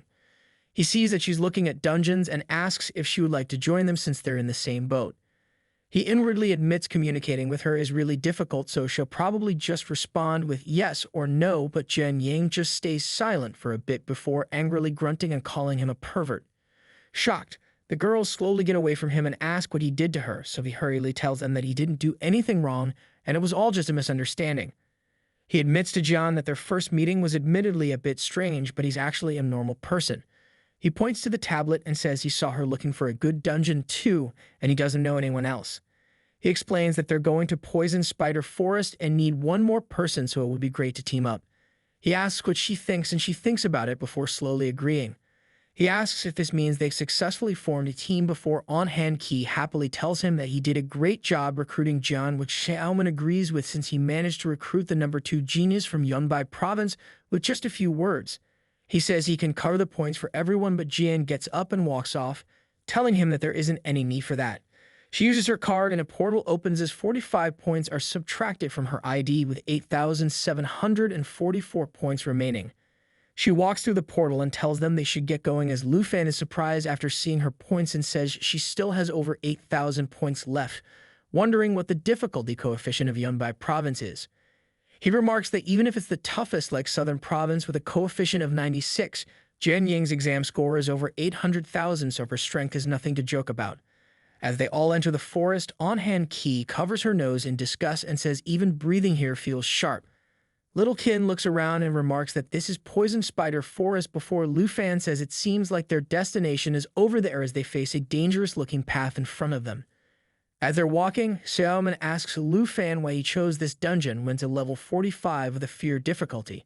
Lu Fan explains he checked this dungeon for a long time and there's no other dungeon with more experience at a higher level, to which she worryingly remarks that isn't what she meant. On-Hand Key enthusiastically takes out her pouch of travel biscuits, which increase experience gain by 20% for 1 hour, and says they should share the good stuff with everyone since they're here to level up. Lu Fan exclaims these are really useful since they'll be able to quickly reach the second transition level with these. As everyone cheerily eats the biscuits, On-Hand Key tells them that these biscuits come from a recipe distributed by the life profession teacher and many classmates fail to make them. Fortunately, the enchanter chef has a high success rate for adding effects, and she succeeded on the first try. She cheerily offers some to Jian Ying as well, who asks if the cake from last time was made by her too, which On-Hand Key confirms and offers to make more for her if she likes them, as the other girls are happily eating them. Little Qian tells Jian that Han's cooking is really amazing, so she can come by anytime she wants since they live really close by. Seeing them happily interact with each other, Jian Ying slowly smiles before Lu Fan suddenly senses something moving near them and tells everyone to be careful since a monster has spotted them, alerting On-Hand Key and Xiaoman. A level 40 black-scaled python suddenly appears in front of them as a screen states that its poison fang inflicts a layer of toxin on the bitten target, and each layer reduces the target's health by 10%, while its death coil constricts the target, rendering it immobile and making it lose 10% of its health every 5 seconds. Little Qian tells Xiaoman to not rush in yet. It's too late though, since Xiaoman rushes in and attacks the python's mouth. Little Qian warns her that monsters here are all above level 40 and they can't beat them easily.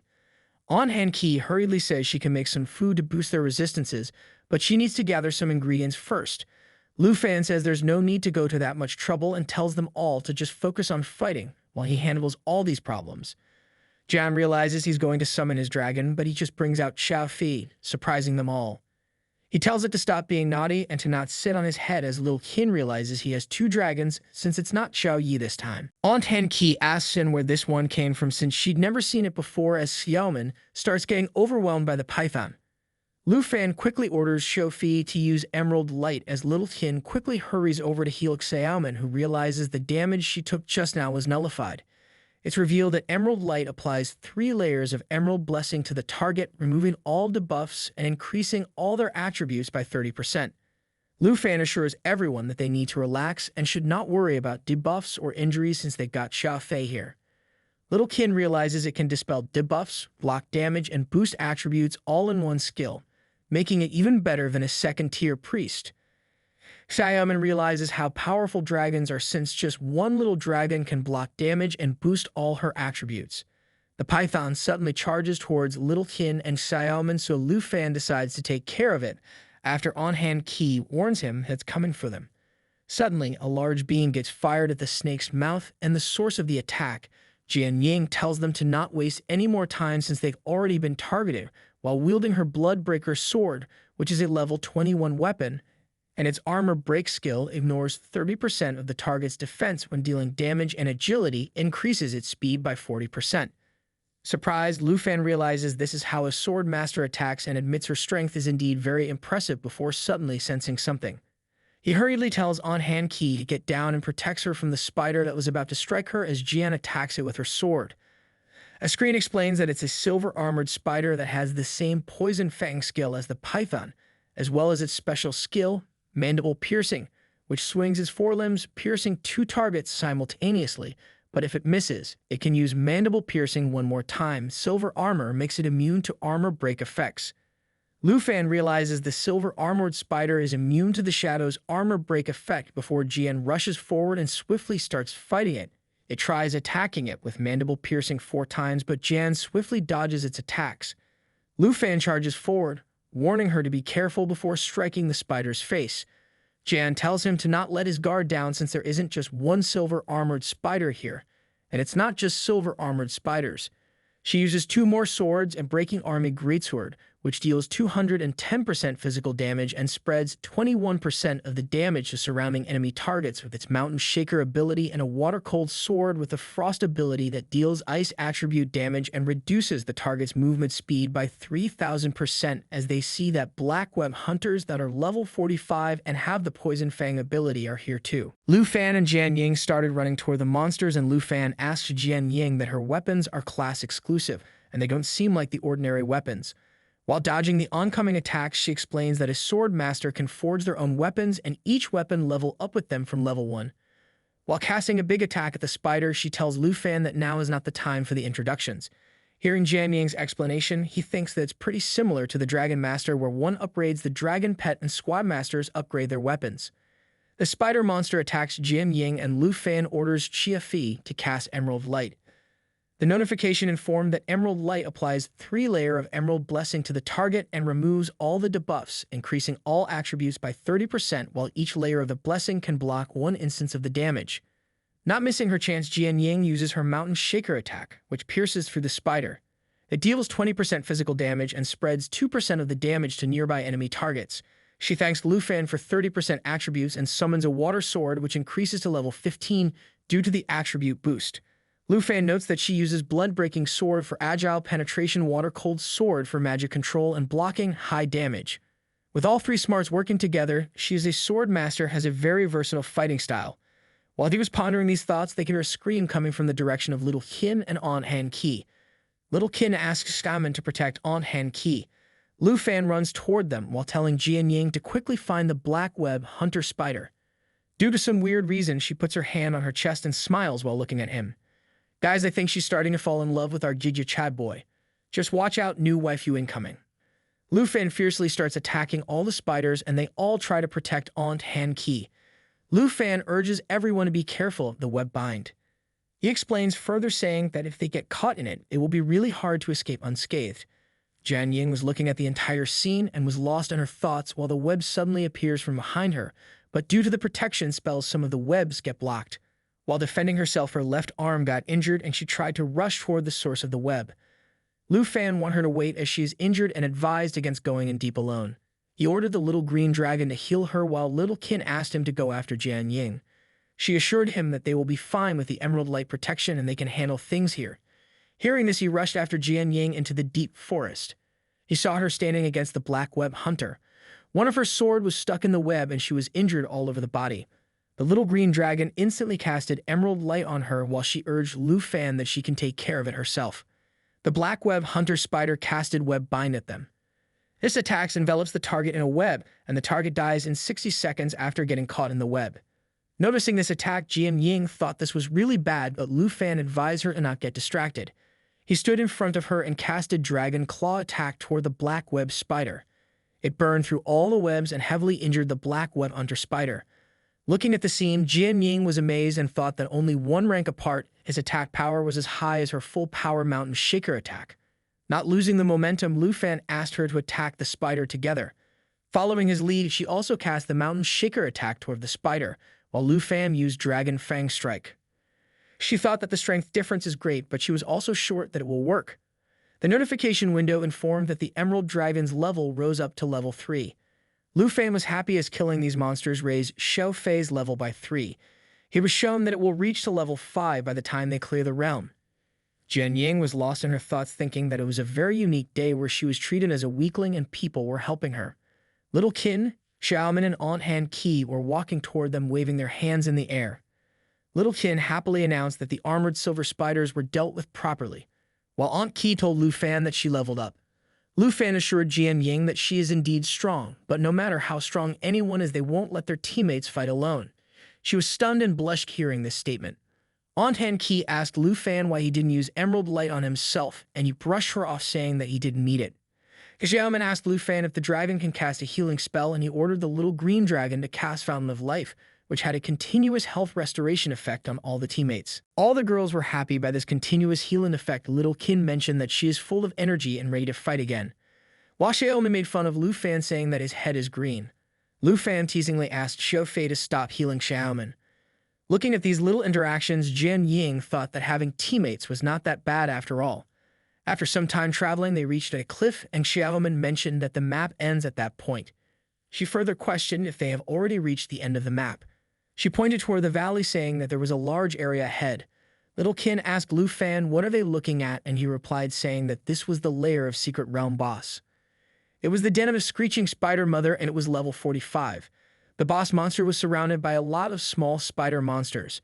Before reaching the boss, the team had to clear out all the small spider. Little Qin advised Aunt Han Qi not to look down the cliff, and Xiaomin added saying that the scene might be too much for her because she's not a combat class. Aunt Han Qi dismissed them, saying that even if she can't handle it, she have to learn. She mentioned that they all have been protecting her, and if she can't even look, she will be just more of a burden to all of them. She looked down the cliff, and there were massive amount of spiders gathered in the valley, and this scene made her puke instantly. Witnessing the state of Aunt Han Qi, Lu Fan thought that this is what people call the harsh reality of life. Jian Ying added saying that whether they approach or kill the boss, they need to clear out the small spiders first. Xiaomin said that she saw a strategy from another team, in which the team used ranged classes to kite and pull mobs to clear the area before approaching the boss. According to her, this strategy took 4 days to clear all the little spiders. Hearing this, Aunt Han Qi questioned, that long? According to her, she only bought enough food for 1 day, but if everyone is willing to eat roasted spiders, she can cook it for them. Little Qin instantly rejected this proposal, saying that she don't want to eat the spiders. Putting a stop to all this, Lu Fan said that they don't have to follow the strategy of other teams. Jian Ying and Xiaomin questioned him, saying that if he had any better ideas. Noticing everybody's gazing at him, he instantly summoned Xiao Yi the Black Dragon. He ordered the Black Dragon to take Destruction Dragon form. Xiaomin and Jian Ying were stunned by the appearance of the Black Dragon. Xiaomin was surprised looking at such powerful creature, and Jian Ying was also impressed by the dragon's overwhelming presence. The screeching spider boss also noticed the Black Dragon and fixed its gaze at the team. Lu Fan ordered Xiao Yi to take care of all the small fries, and she instantly jumped into the valley while using Cataclysm skill. Aunt Han Qi was surprised that Xiao Yi can also use this new form. Xiaomin added saying that this scene was just like the legendary dragons in the tales. Jian Ying added saying that this immense power was even stronger than the legendary dragons. Lu Fan told Xiaofei the green dragon to apply buffs to Xiao Yi. The little green dragon casted Emerald Light skill on the Black Dragon. The Jade Dragon bloodline also helped in doubling all the facts due to the blood-kin relation. Xiaofei also casted Dragon Encouragement, which inspired both the dragons and increased all attributes and attack power by 30%. Receiving all these buffs, the Black Dragon let out a huge roar, and the boss spider ordered all her spider minions to rush toward the dragon. Lu Fan asked Xin and Xiaomin to hold the line and protect Aunt Han Qi. They agreed instantly. He then asked Jian Ying to head toward the spider mother and kill it. They both jumped from the cliff, and little green dragon followed them closely. All the spider monsters rushed toward them, but were taken care of instantly by Lu Fan and Jian Ying. After landing in the valley, Lu Fan commanded Xiao Yi to come to his side. She instantly followed the command and rushed toward him. As Xiao Yi was using Cataclysm skill, the second phase of the skill killed all the monsters in the area where she landed. With all the small spiders killed, this little jade green dragon leveled up to level 4. Jian Ying thought that this was an incredible 3-stage attack, and she thought that she will be burned by this intense heat staying this close to the dragon. Our Jika Chad, Lu Fan asked Little Qin if she is doing okay. She responded saying that they are fine and asked him to take the boss spider. Hearing this, he asked Jian Ying to rush for the boss spider.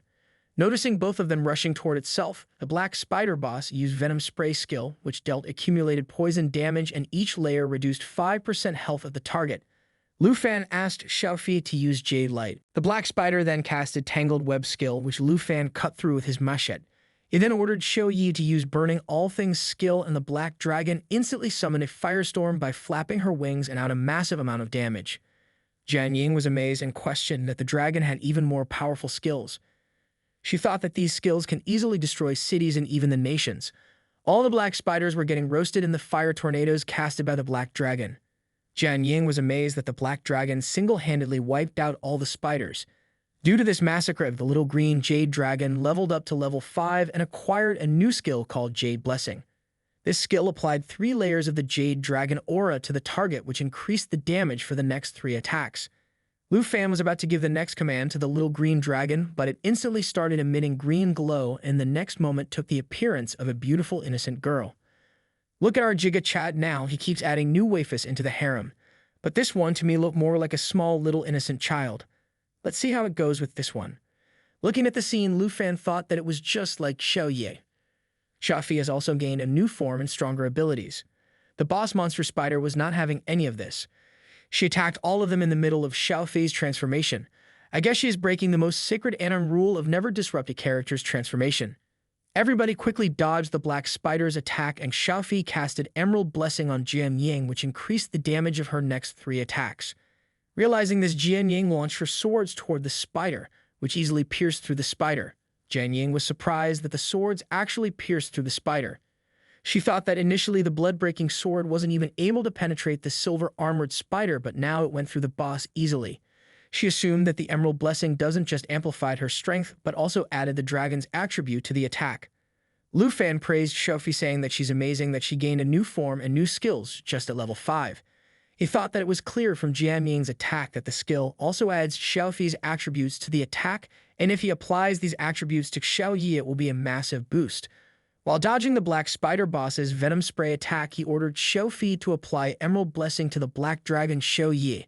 Listening to his command, she flew to the black dragon and sat on her head. She casted Emerald Blessing and the black dragon. Xiao Yi used Barn Owl Things again.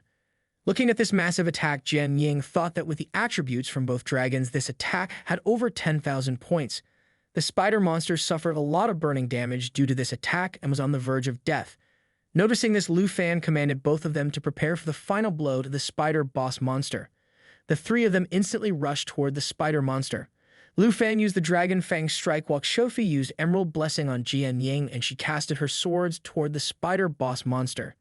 This combined attack dealt a massive damage to the spider monster and killed it instantly. Everyone gained a lot of experience by killing this black spider boss monster. The black dragon leveled up to level 18 and the green dragon leveled up to level 6, then level 7. Lu Fan leveled up to level 23. Jian Ying asked Lu Fan how much score he got in the major exam, and he mentioned about 1.3 million. She replied saying that his strength should be more than 1.3 million. To the statement, he said that he can't help it because the highest score limit for nightmare difficulty was 1.3 million. And she was dumbfounded at this response. Lu Fan then asked Little Hin to bring down on Han Qi.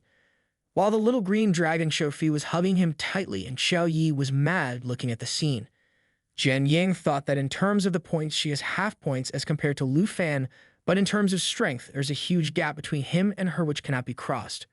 Both the dragon girls were hugging Lu Fan and staring at each other annoyingly. Xiaoman opened the reward test and said that the equipment looks perfect for her and she won't be shy taking it. Lu Fan commented saying that she does not look shy at all.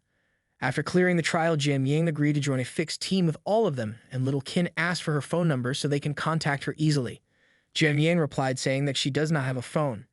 Xiaoman said that they will directly go to her house and call her next time they are going to the secret realm. The scene then changes to Lu Fan's villa where everyone is eating and enjoying. On Han Qi prepared a lot of food for everyone, and she mentioned that the new dish increases stamina. Jian Ying commented that they are actually living with the pervert, which Lu Fan denied as a misunderstanding. Everybody ate to their heart's content, and both the dragons, but also full and sleeping on the couch. For the next couple of days, Lu Fan got used to the life at Dragon City Academy.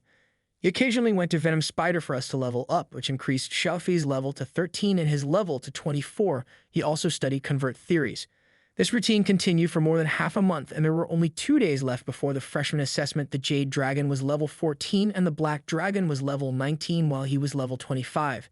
It just finished defeating the Black Spider boss Xiaoman, and Little Kin's level rose to 22 and On Han Qi was level 18 now. Lu Fan thought that he originally planned to have Xiao Yi reach level 20 and Xiao Fi level 15 before the freshman assessment, but the plan was not successful. Jian Ying was also happy with her progress as her cold water sword was same level as her. Her level was 24 right now. Xiaomin opened the chest and she was really happy as after nearly a month she finally gathered the venomous spider set for the swordsman. Little Qin was happy for her, saying that now she can improve her ranking in freshman assessment. Aunt Han Ki suggested that they should head back home now and she will prepare dinner for them. Little Qin agreed with her, saying that indeed they should head back and there is no need to return to this realm anymore.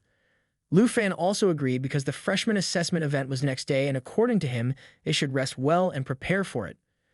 Xia Yaomen also agreed cheeringly. Coming back out of the portal, Teacher Gu was waiting for Lu Fan. She asked him to come with her. She explained further that she is not the one looking for him, but it's rather Vice Principal Zhao. According to her, he has something important to tell him.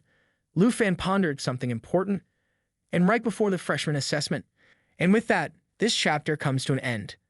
I hope that you liked today's video, and if you did, hit that like button as today's like aim is 1,500 likes. Also consider subscribing with the notification bell on to get notified as soon as a new video drops onto the channel. Comment part 13 below for the next part. You can also join the channel to support me financially, and I'll meet you in the next video. Until then, thanks for watching.